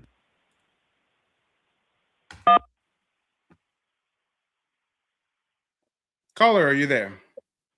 Yes, this is Jolene Tabern, Mike. Great. And are you calling in with a disagreement? No, I'm calling with agreement. Okay, hold on. I'm fully- Time. This show is mostly for people who want to debate and disagreement. So if you want to stay on hold for a bit, I'm going to get back to the previous caller, and then I'll come right back to you. All right, caller, you're back on the air. Go ahead and lay it on us. Can you hear me? Nope, I guess we lost him. You can hear me? Yep. All right. Go ahead. What were you saying? I'm learning this stuff currently about the whole indigenous history. Yep. I won't say I disagree with it at all, just because I'm learning it. But I just wanted to ask a few questions, and it's simply because like I said, I'm from Cincinnati, Ohio. So I started to learn about the burial mounds and stuff that they have here. I mean, it's just a lot of deep things that's coming to the surface. So the question I had is, what are your views aligned with? Because I know that from what I've seen, you register with a reservation, an Indian reservation. I believe that's what you register with. And you know that Black people have an indigenous. Hold on real quick. Time out. There's a lot of background noise. It's kind of hard to hear you. Did you just say something about I registered with the reservation? Yeah. So I was. Well. Let me correct that first and foremost. I never registered with a reservation. I obtained citizenship with the tribe of my ancestors. Okay. That's a big difference between registering for some reservation. Matter of fact, I've never been to my tribe's reservation, let alone registered for it. But all right, go ahead. You have the floor. Yeah, so I was asking what are your views aligned with? Like, do you identify as Christian? Do you identify with any religious background? Just can you just explain, like, how did you discover that your ancestors were indigenous? Okay. Well, that was a lot to unpack. You asked if I was Christian, if I worship any spiritual system. How did I find out my ancestors are indigenous? Let me take that bit by bit. No, I'm not a Christian. I don't identify with any colonial spiritual system, whether Protestant, Catholic, Mormon, anything in between, insert here. As far as how I found out about my indigenous ancestry, I found it out by researching it, by doing my family's genealogy. I didn't find out my great-great-great-great-grandfather, Thomas Jefferson Adams Harjo, was a Chief Justice of the Muskogee Creek Nation until I researched it. I didn't find out that my ancestors walked the Trail of Tears and were forcibly relocated from the Southeast to what would later be Oklahoma. I didn't learn that in school. They taught us that the Trail of Tears was some other people, some Asian-looking folks. So when you ask how I found out about my ancestors' indigeneity, it's by research. That's the way we find anything out. Well, what I'm saying, so what sparked you to want to learn this type of stuff is what I'm asking. Because I always knew that something didn't sit right with mainstream history as it relates to the origins of Black America. Because I always instinctively felt I had indigenous ties to this land. Because I saw that my community was force-fed an African label and an African heritage, that wasn't something natural to us. Well, I'll ask this last question. Yeah, go 'cause for it. I don't want to hold you up. So No, you're good. what I'm exactly- just more so trying to like understand why you're asking these questions. Like, are you just curious about what religion I have and how my family found their indigenous, or like, is there some underlying point that you're trying to get to or trying to make, or?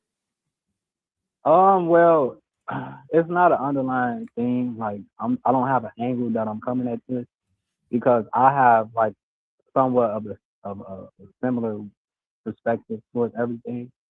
So most of the stuff that you are talking about, I've learned this stuff and I believe it, but I have a different perspective from you. So I Okay, wanted to so how do you think your perspective differs from mine? Now we're getting somewhere. Well, okay, so my focus is around the Bible. You know, I'm a Christian, and I don't say that in any type of way. I'm just saying that's my background. So when I discovered the whole indigenous aspect, it kind of threw me in for a loop. But it wasn't. Why would that throw you for a loop? Okay, I'll say it like this. It threw me in for a loop because when I first started learning about God and Christianity and stuff like that, my experience was like more personal with God. So it wasn't a thing where I started to believe in Jesus Christ and stuff like that because I just started reading the Bible or something. I had an actual encounter with God. Okay, So, well, do tell more. What encounter did you have with God? So my story is similar to Moses, like how Moses how God came to Moses and told him that you're standing on holy ground, like that. So, and this is kind of full circle for me. Wait, hold on. You're breaking up a little bit. Did you say something about Moses? Yes, Moses. Okay, Moses in the so Bible. how exactly did you have an experience with God? Like, what happened? My experience with God, it was similar to Moses' encounter with God. Well, I'm not a Christian, so just assume that I don't know nothing about Moses' encounter with God. Okay, so I'm gonna elaborate just a little better. Moses was walking wherever he was walking at, didn't know what he was walking on. And God came to him and told him, stop where you are. You're standing on holy ground. Oh, I got you. So you were walking one day and God told you to stop walking, you're standing on holy ground. Pretty much. Okay, and did God say this as a voice, as a sign, as a symbol? What? So this was God's interaction with me through voice. So it was audible. you heard the audible voice of God. Yes. And did that voice sound like Morgan Freeman? No sarcasm. Okay. But, No, so but wait. So you're hearing an audible voice of God. He says that you're standing on holy land. I'm still not seeing how this has anything to do with Christianity. Did God then say, hey, you need to become a Christian? Okay. So let me elaborate this a little better for you. Right? So the picture that you have up front, right? That's an artifact of erected face that resembles a black man, potentially you, right? So our ancestors built monuments in honor of whoever it could have been, of high position, whether it be a king, whether it be Sir, respectfully, I'm not trying to get into Olmec statues or monuments. I'm trying to understand how you had an experience with God, how this led you to being a Christian, and what that has to do with me spreading the gospel of Black Americans' indigenous roots. Okay, so when I encountered God, He basically taught me all of the stuff that you teaching right now. He taught it out to me. So God taught you about racial reclassification, paper genocide, the displacement, and detribalization of Black indigenous communities. Yes. And did he Absolutely. then follow that up with, hey, now go join a Christian church?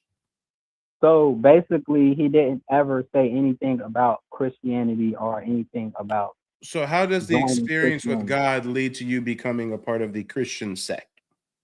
Okay, so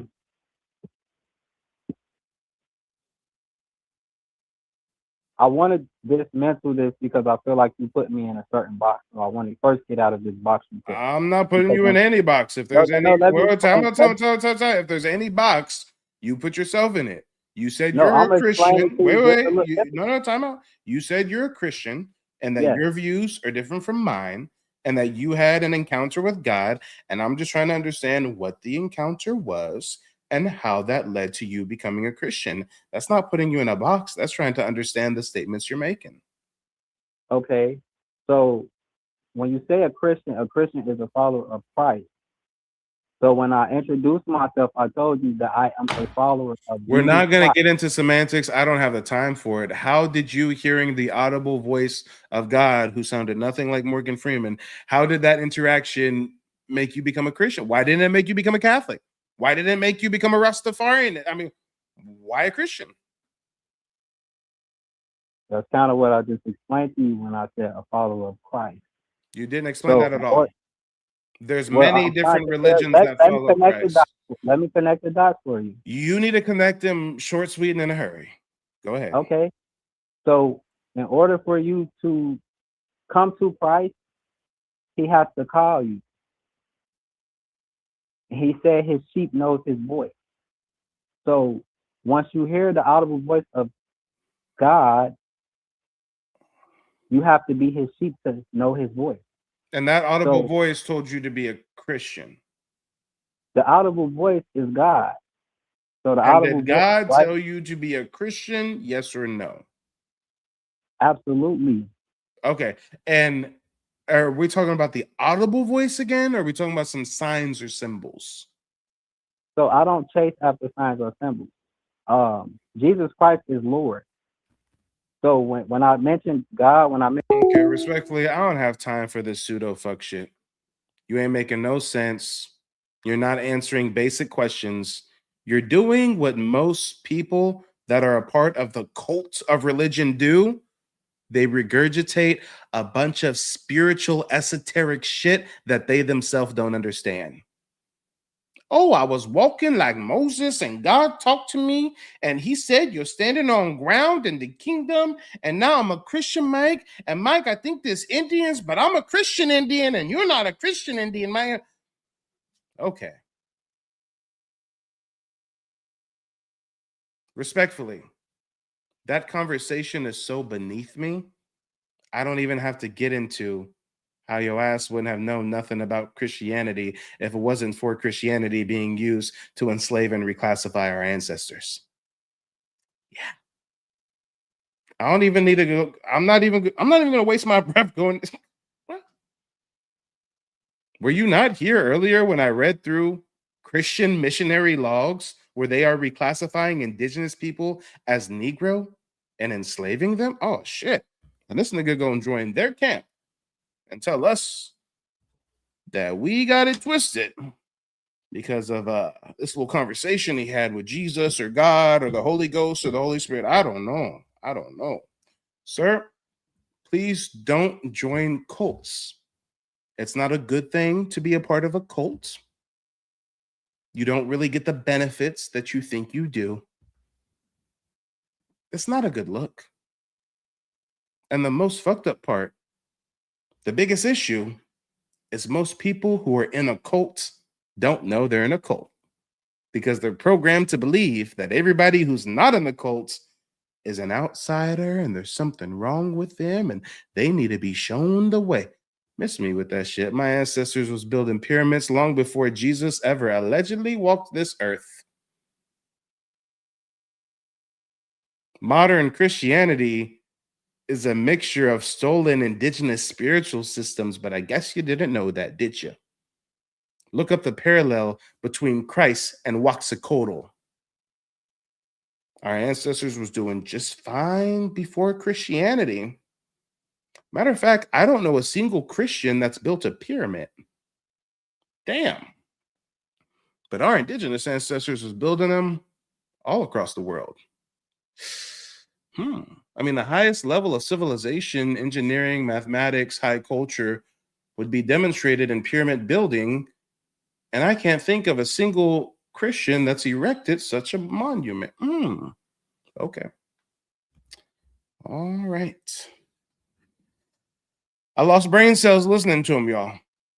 I lost brain cells. If this was real life, I would be like walking downtown and he'd be out with his cult buddies trying to hand me a Christian pamphlet. And I say, no, thank you, and keep it pushing. Good God. Let's see if there's anybody else that wants to call in or if we're going to run another replay. Let me see what the chat was talking about. Cantrell says, believe in. I would rather have you educating me without trolling. Why do you want me to educate you? Your God, your Christ, your church, your spiritual dogma has given you all the education you need. How dare you seek education from someone who's not a member of your cult, sir? You would get spanked on your booty by your preacher pastor if he knew what you were doing. He would take you in the back and diddle you after Sunday school like them preachers do if he knew what you were doing, seeking outside education. Oh, Lord. Oh, Lord. Yeah, Kentrell says, I didn't think this conversation would go like this. I honestly wanted to know what you believe in. Yeah. Sorry, nowhere in this broadcast did it say, call in to pick Mike's brain on Christian beliefs. And it did not end the way you thought it would. Sorry, not sorry. Yaz Design says, did you see all the pyramids they just found in Kentucky? No, I have to look that up. I know there was LiDAR scanning being done in Kentucky recently, but I did not know that they found some structures already. Shout out to Nikki. I'm doing well. Let me check with the TikTok chat, see what you guys are talking about. Amor says, I was confused. How is this related to American Indians?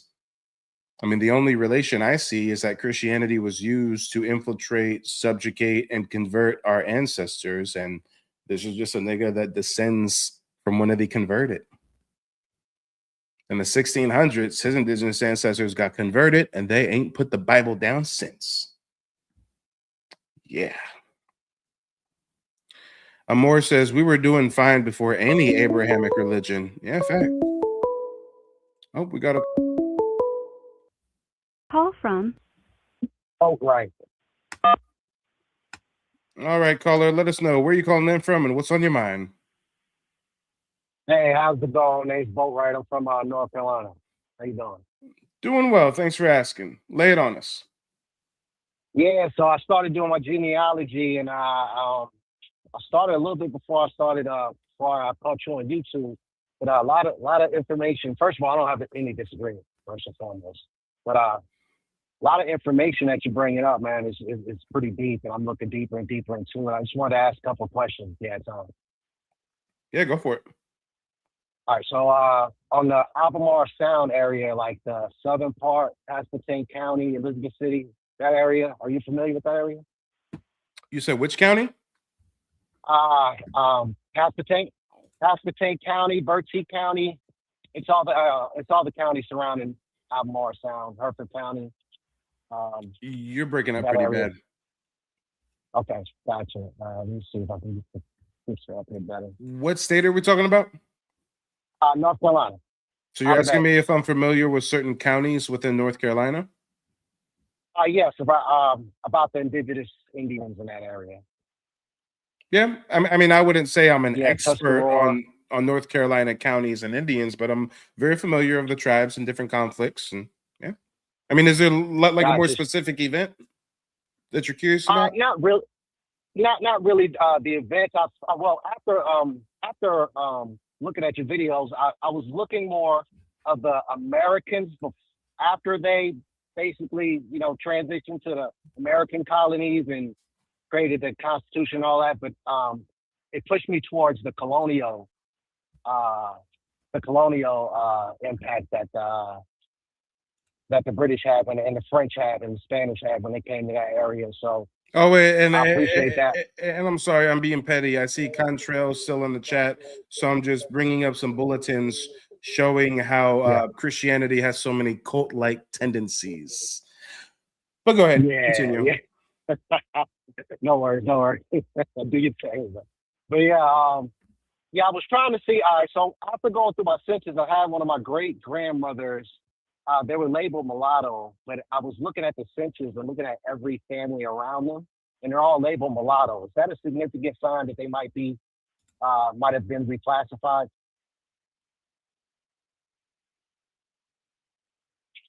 I mean, that's not really a sign that they may have been reclassified. That's evidence of racial reclassification. Before they were called mulatto, they were called something else. And guess what? When they got called mulatto, they weren't always called mulatto. Eventually, at some point in their life, they get called something else. That's racial reclassification right there. You already found it. Gotcha. Yeah, back to back. So I found it in my third great grandma on both sides of my family, actually. So I'm gonna keep looking into it. I just wanted to call in and say I appreciate it and ask that question right quick. I'm gonna just keep looking deeper and deeper. But definitely. Hey, and if you need any personalized genealogy guidance, check out my website. You can book a one-on-one session with me where I teach the process of tracing your heritage and getting tribal citizenship, if that's something you're interested in. 100%. I'm already on my way there. Yep, most def. Halfway there. Well, hey, thanks for calling in, brother. Take it easy. All right, and before we get on to another recap, let me share with you guys a quick testimonial from one of my recent clients. A lot of you guys don't even know that I'm a full-time genealogist. Y'all be thinking I'm a YouTuber or something. Come on, let's talk about it.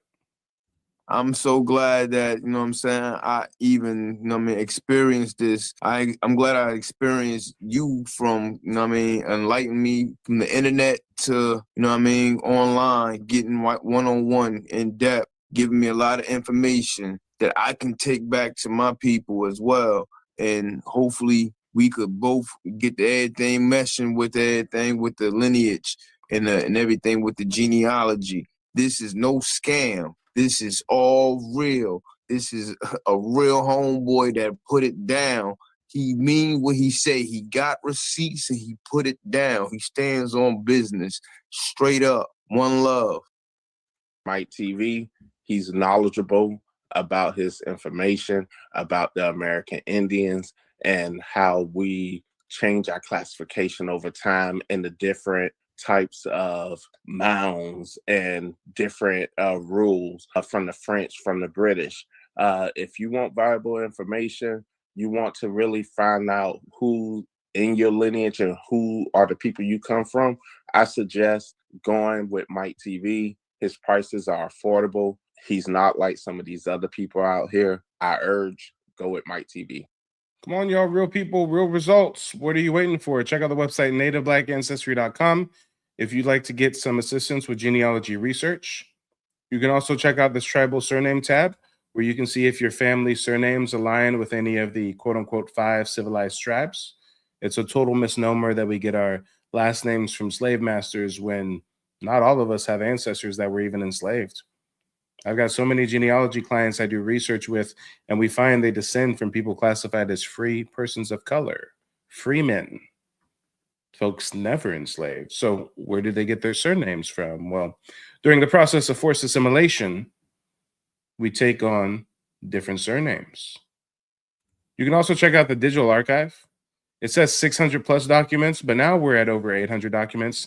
I personally curated this with a lot of receipts, family photos, newspaper clippings, book excerpts, you name it, all citing our indigeneity.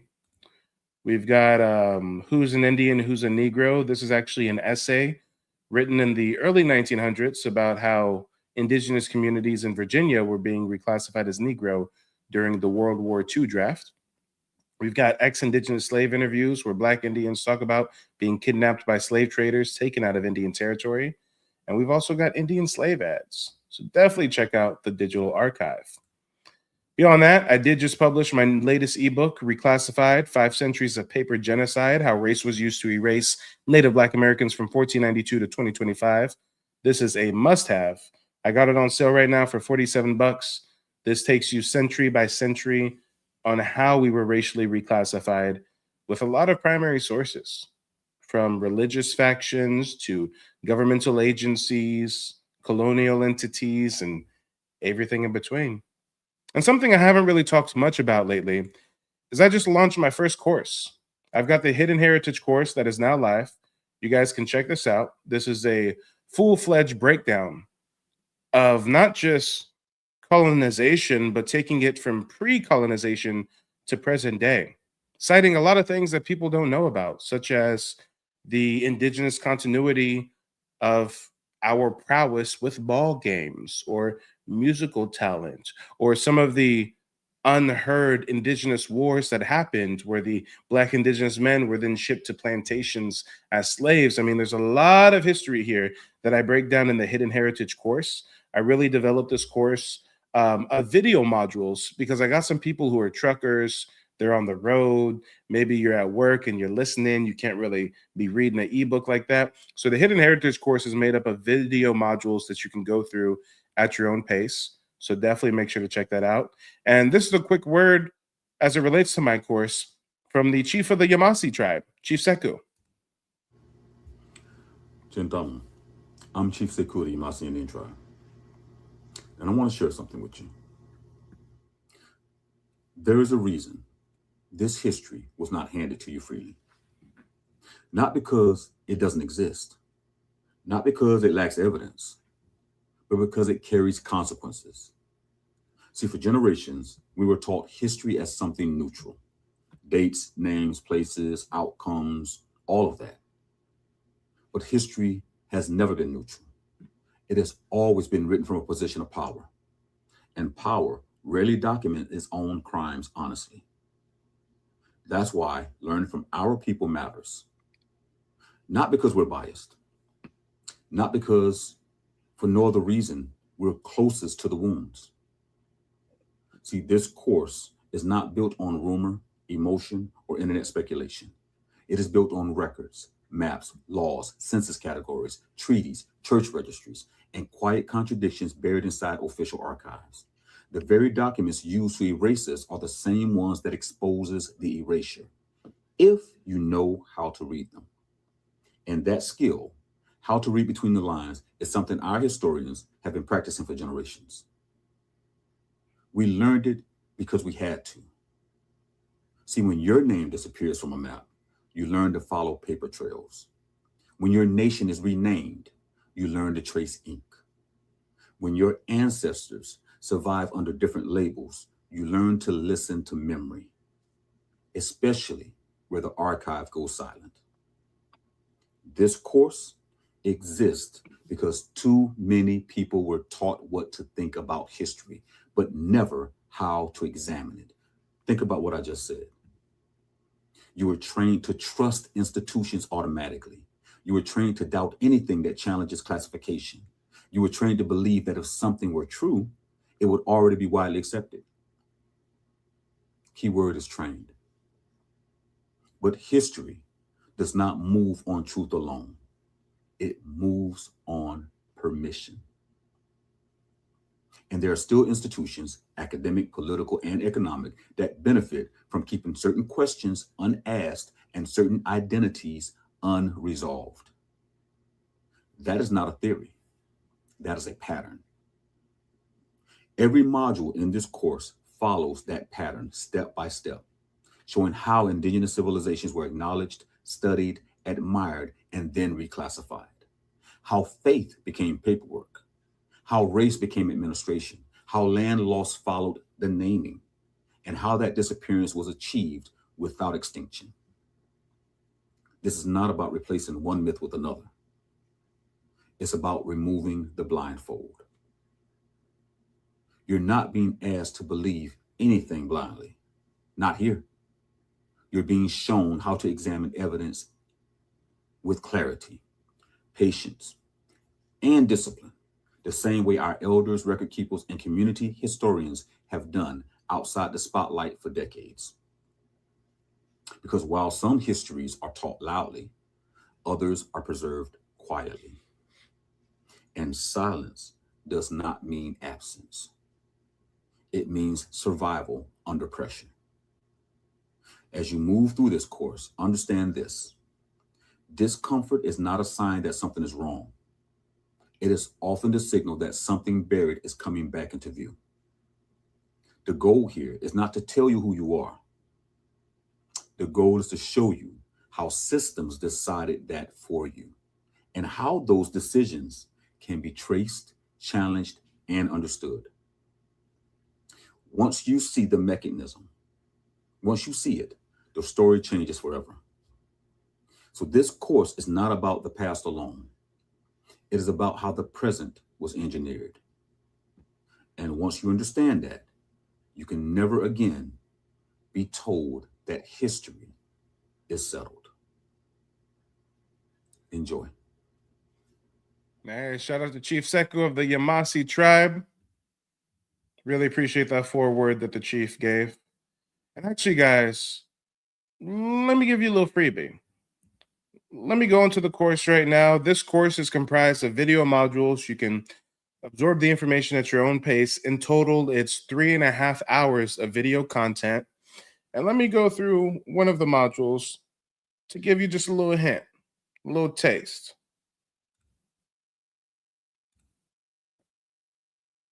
For more than 500 years, we've been told that Columbus called the people he met Indians because he thought he'd reached India. But that story collapses the moment you check the maps of the 1400s. There was no India. It was called Hindustan.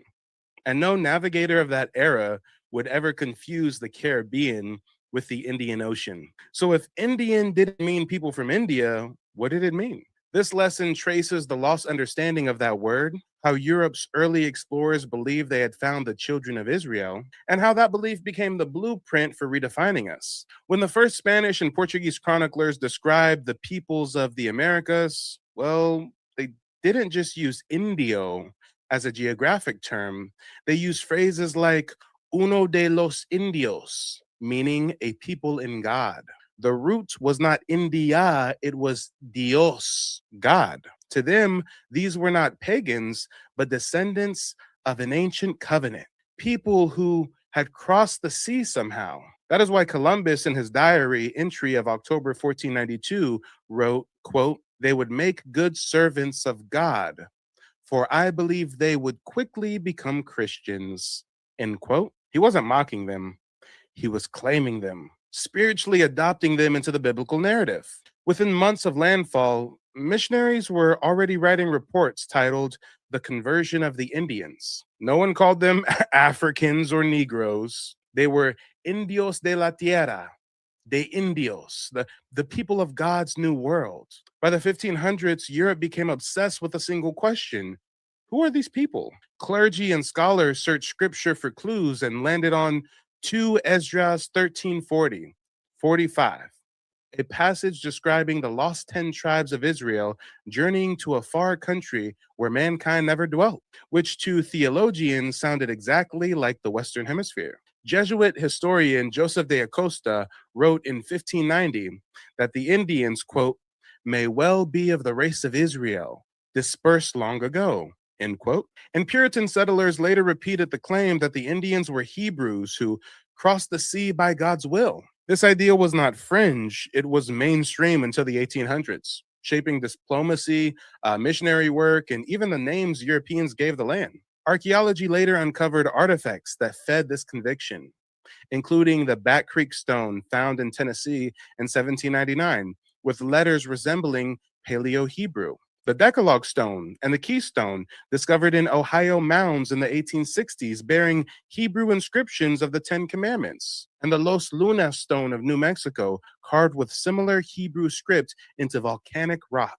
Whether seen as direct proof or signs of cultural overlaps, one fact remains: European explorers believed the connection, and that belief shaped how they categorized us, not as foreigners, but as fallen covenant people needing redemption. Missionaries documented customs they interpreted as Mosaic, including circumcision among southeastern tribes, Sabbath rest days aligned with lunar cycles, purification rituals involving water immersion, dietary laws restricting pork and shellfish in certain regions, and the use of ark-like chests to hold sacred items during ceremonies. Spanish friar Diego Duran wrote in 1581, quote, "They celebrate feasts, fasts, and sacrifices like the Hebrews," end quote. And to him, the resemblance was divine confirmation.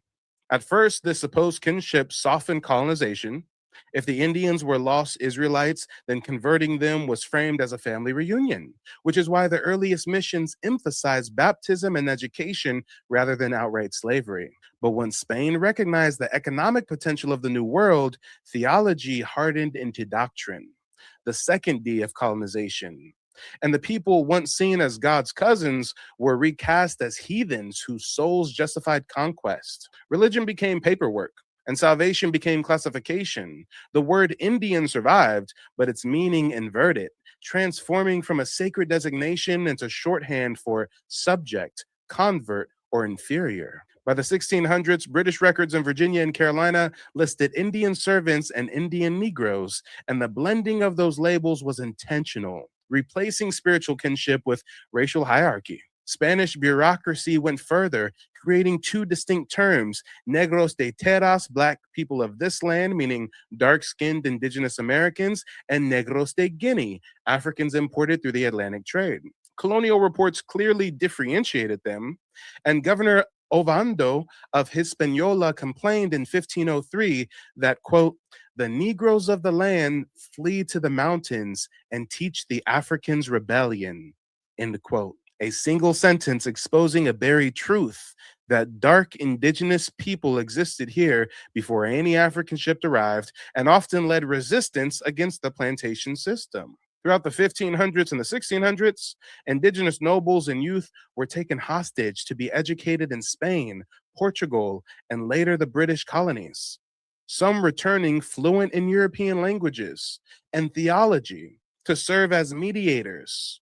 Others never allowed home. Institutions like Harvard College, founded in 1636, began as schools for the education of Indian youth, and its first graduate, Caleb Chisahatamak, was a Wampanoag valedictorian who died soon after. These programs were designed to convert and reclassify, turning heirs of builders into colonial functionaries. As generations passed, converted indigenous families sought survival through name changes, and surnames like Freemen emerged amongst descendants, signaling Christian status and freedom from bondage. A freed man became a free man, not a freed man, hiding an entire genealogy of Native Black America in plain sight. By the 1700s, colonial preachers flipped the original Hebrew theory on its head, claiming Europeans themselves were the true Israelites, the new chosen people destined to rule the land.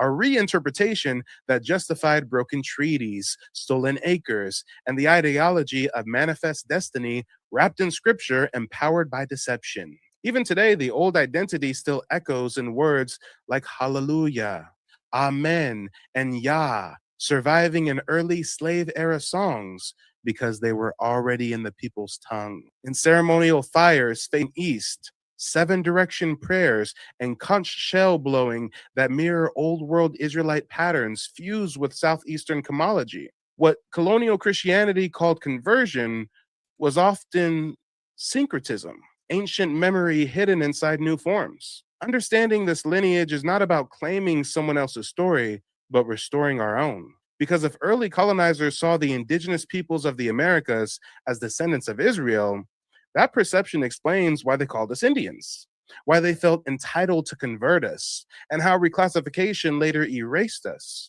The myth of error hides a truth of recognition. They did not mistake us for Indians of the East. They recognized us as people of God in the West. So the word Indian is not a mistake, but a memorial, a fragment of a time when even the conquerors glimpsed the sacred in us before burying it under doctrine and law. Come on, y'all. Let this man cook. That's just a little taste, y'all. That's just a little taste. This hidden heritage course is comprised of 3.5 hours of video modules, taking you all the way from Hebrew America and the meaning of Indian to biological terrorism, the 5 Ds of colonization, diplomacy, doctrine, deception, displacement, domination. I even go into the colonial colonization playbook, showing you guys the global pattern compression on how the system that they use to colonize this land is the same system they used in other parts of the world with other indigenous communities. But guys, definitely make sure to check out the course. Right now, I got it on sale for $199. You can also split that up into payments. I do Affirm, Afterpay, all that good stuff. Cantrell is still in the chat. Cantrell said, this is basically what I was asking, SMH. Well, hey, now you know, Cantrell, go check out the course. I break it all down. But when you come up here just speaking in weird, esoteric Christian jargon, yeah, you're probably not going to get the results you hope to get. Cantrell says, we can debate this respectfully. I mean, if you want to try to call in again and have a debate with me, I mean, you're more than welcome, but I don't know. I think you might be punching a little above your weight class, so to speak. But guys, before I wrap up this broadcast, let me share with you another strange encounter that I had with a live caller. Check this out. We have yet another fucking foreigner trying to come to our country, our house, telling us who we motherfucker stay in Greece. Why aren't you in Greece eating fucking olives and shit and touching on little? Oh, wait, we ain't gonna get there. You know how them Greek get down, right? Y'all know how them Greek folks get down, wearing the robes and touching on little. Oh, y'all know how the Greek people get down. If you know, you know. Wasn't Socrates fucking on a little? Oh, whoa. We know how y'all get down in Greece. And we got a first-generation migrant from Greece trying to call in and say, hey, bro, like, I see people and I can just, like, tell where they're from. Didn't he say that verbatim? Didn't he literally say verbatim, I can see people and tell where they come from? And when I repeat his asinine statement, I'm passive-aggressive. So I guess when you curse me out and run away, you acting like a baby-back Greek bitch. Where are you calling in from and what's on your mind?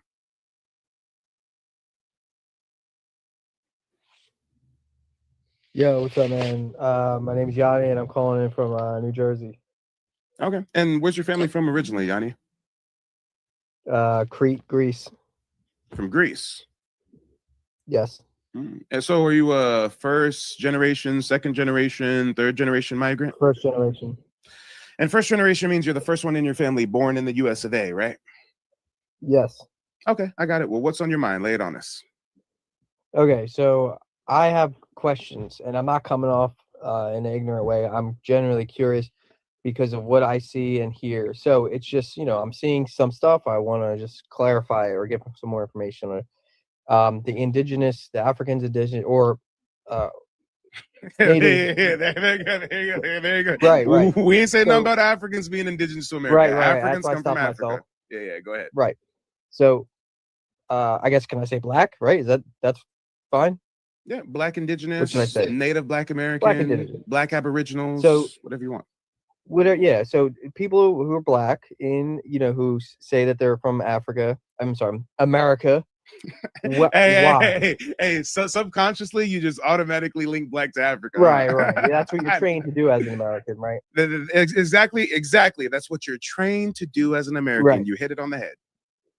Right. So my question is, I'm just a regular guy. I go around, and now I'm seeing this topic, and so I have questions, and I'd like to hear some more information about why these type of people would be indigenous to America, because from what I see, I don't see that type of, it doesn't make sense to me. So that's where, based on some things that I have, some information I have, and then I would like to hear some information from you. Okay. Well, I don't know if we should start with my part. Yeah.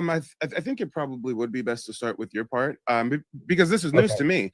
You're saying that where I'm coming from. Yeah. This is very new to me. So you're saying that you've seen evidence or some kind of sources that make you confused about Black Americans claiming Indigenous American roots? Yes. And what are those sources? Okay. So from basically from what I see, so I see humans, and I like to look at humans and be able to guess who they are, or you know what their ethnicity is, who they're mixed with, judging on, you know, their skin color, their eyes, their nose, their facial features, and I'm pretty good at it. I can, you know, look at someone and say, "Hey, are you Wait, from this island?" Let's not engage in lookership. Let's not say that the man from Greece just can look at someone and automatically tell where they're from. I asked you what sources you have. List of sources. Right. So initially when I came up here and I said to you, I didn't say I have sources. I said based on what I know, because based on what you know, where did you get your Right, knowledge right. from? So yeah, I get my knowledge studying. You know, I look at people I meet. I meet a lot of people through. You know, I meet a lot of people. I mean, so when the Greek guy comes up here and says he sees people, usually, you know, someone I can pretty much say where these people are from based on what I'm Okay. seeing, Hey, and there's a right? lot of people new to the broadcast, so let me just reiterate what's going on. This caller calling in from New Jersey. He's a first generation just migrant questions, from. okay. I know. Really, hold on. And there's a little bit of background noise. So while I get everybody caught up, I'm just going to place you on mute for a second. We have somebody calling in from New Jersey. The caller just said, "Hey, I'm from New Jersey." And now you guys see why I always inquire as to where is your family from originally, because it turns out he's a first generation migrant from Greece. And he's telling us, hey, what's up with this Black Indian stuff? I mean, based on what I see, like Black folks aren't indigenous to America. And I ask, well, what's your source? Where's this coming from? And he's like, well, I just see people and I can just know by their phenotype where they come from. I never said if they were here from not. I never got to that point. You just made an accusation that I was- Sir. Here's the rules of engagement. When I mute you and I speak, you don't unmute yourself and interrupt me. That's poor decorum. As soon as I'm done with my statements, I will literally say, go ahead, unmute yourself. Continue. So, as I was saying before I was rudely interrupted, stay on mute. There you go.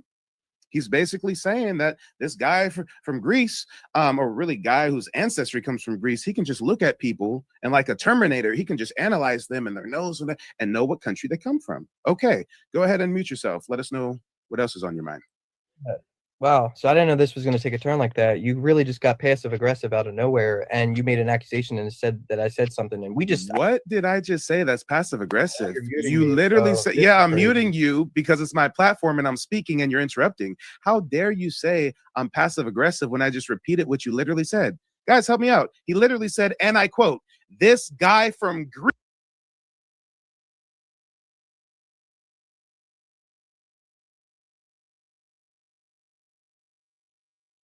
Oh no, y'all, it's too hot for TV. It's too spicy. They don't want to let me cook. I don't know what's happening, y'all. I don't know what's happening. Hold on. Oh, let me pick up where we left off. There's some. Or are you Wait, from? time. And I said to you, I meet a lot of. Okay, hey, get everybody caught up. I'm from New Jersey. I never got to that point. You just made an accusation that I was- Sir. Here's the rules of engagement. When I mute you and I speak, you don't unmute yourself and interrupt me. That's poor decorum. As soon as I'm done with my statements, I will literally say, go ahead, unmute yourself. Continue. So, as I was saying before I was rudely interrupted, stay on mute. There you go. He's basically saying that this guy from Greece, or really guy whose ancestry comes from Greece, he can just look at people and like a Terminator, he can just analyze them and their nose and know what country they come from. Okay, go ahead and mute yourself. Let us know what else is on your mind. Wow. So I didn't know this was going to take a turn like that. You really just got passive aggressive out of nowhere, and you made an accusation and said that I said something, and we just. What did I just say? That's passive aggressive. muting You me, literally so said, this yeah, is I'm crazy. muting you because it's my platform and I'm speaking and you're interrupting. How dare you say I'm passive aggressive when I just repeated what you literally said? Guys, help me out. He literally said, and I quote, this guy from Greece can look at someone and tell where they're from. You guys heard him say it, right? Can I get some fists or feathers on YouTube if you guys heard him say it? Can I get some fists or feathers on TikTok if y'all heard him say exactly that? But when I repeat what he says, I'm passive aggressive? Okay, whatever. Unmute yourself. Go ahead. Everybody heard what you said, The though. way I said it is not like, so I guess you might have took it the wrong way, and I'm not sure why. And I see how this conversation is kind of turning hostile. Sir, it's not about taking it the wrong way. It's very disrespectful for a foreigner to come to our country and think that he can visibly tell people based on lookership where they come from. That's rude. That's disingenuous. That's distasteful, but that's neither here nor there. I was just trying to get your sources so that I can share with you my sources, and you already let us know you have no source. Your evidence is what you see in your suggestive reality. That's your source. Okay, so I'll just jump to the source part. There we go. Okay, right, I'll just jump to the source part. And we know, for example, we know people with wider noses come from humid climates. And we don't find these type of climates in America. We also don't find we don't find humid climates in America. You're a pussy, bro. You're a pussy. Fuck you and your life. It's not that I'm a pussy. You're an insecure little white boy that wants to come and dictate heritage to us because you think that people with wide noses come from humid climates and there's no humid climates in America? What is he talking about? Guys, apparently the Americas has no humid climates. There's nobody with wide noses in America, guys. I'm a pussy. I'm passive aggressive. Clearly, you're infatuated with us, our indigeneity, and your colors just showed through. You just exposed yourself. How can you say I'm passive aggressive when you literally just crashed the fuck out and fled the stage? That's passive aggressive. Don't come up here acting like a little bitch boy. And the crazy part is, if he could have gave me a source, I could have gave him a source. If he could have said, Mike, here's a book that says all people with wide noses come from Africa, then I could have gave him a source to counter that. If he said, Mike, here's the name of a researcher, of an academic that says that there's no humid climates in America, then I could have provided a source to counter that. But we couldn't even get there because his opening remarks were predicated off of what he thinks based on what he sees. All right. And the confusion lies in this. You think somehow I'm being rude by muting you. You think somehow I'm being rude with the way I'm engaging with you. But let's call it what it is. We have yet another fucking foreigner trying to come to our country, our house, telling us who we, motherfucker, stay in Greece. Why aren't you in Greece eating fucking olives and shit and touching on little, oh, wait, we ain't gonna get there. You know how them Greek get down, right? Y'all know how them Greek folks get down, wearing the robes and touching on little, oh, y'all know how the Greek people get down. If you know, you know. Wasn't Socrates fucking on a little, oh, whoa. We know how y'all get down in Greece.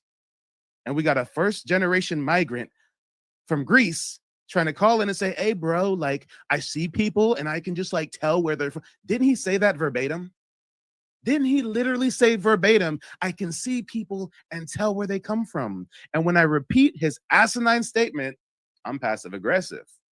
So I guess when you curse me out and run away, you acting like a baby back Greek bitch. Okay. I got it. We've got so many people backstage waiting to speak to me. That's why we got to pause you and mute you, because we're trying to get to sources and we're not going to let you babble about what you think people are based on what you see. Hey, let's talk about it, y'all. Let's talk about it. Because I got to wrap up this broadcast. Before I do, let me get caught up with the chat. Melanie on TikTok says, the South gets very hot and humid, and that's where we're from. Yeah. Hey. The Greek migrant doesn't know that there's humid parts of the Americas. Okay. All right. Yeah. Jay Barton says, I lose it every time you call someone a bitch boy. You know Mike's about to go off. Shout out to New Earth Empress says, I can't wait for my consultation with Mike. Well, hey, I look forward to connecting with you. Let's talk about it, y'all. Let's talk about it. But I got to get out of here. I'll be live next week. You guys make sure to check out the website. Get the new ebook, check out the course. I got lots of research material in the digital archive. I've got a whole book list on the website as well. You can check the tribal surname tab. Go to the website, go to the website, go to the website. And I'll see you guys next time. Take it easy. They don't want you to remember this. You not no slave, you indigenous. Fuck how they painted them Indians. You went to war with the French and the British, man. Quite frankly, you was kings, Merovingians. They took the women and men, made them prisoners. Raised up the children to worship their images. Set up a lab to the genes and they mixed them. And this shit get way deeper than your pigment.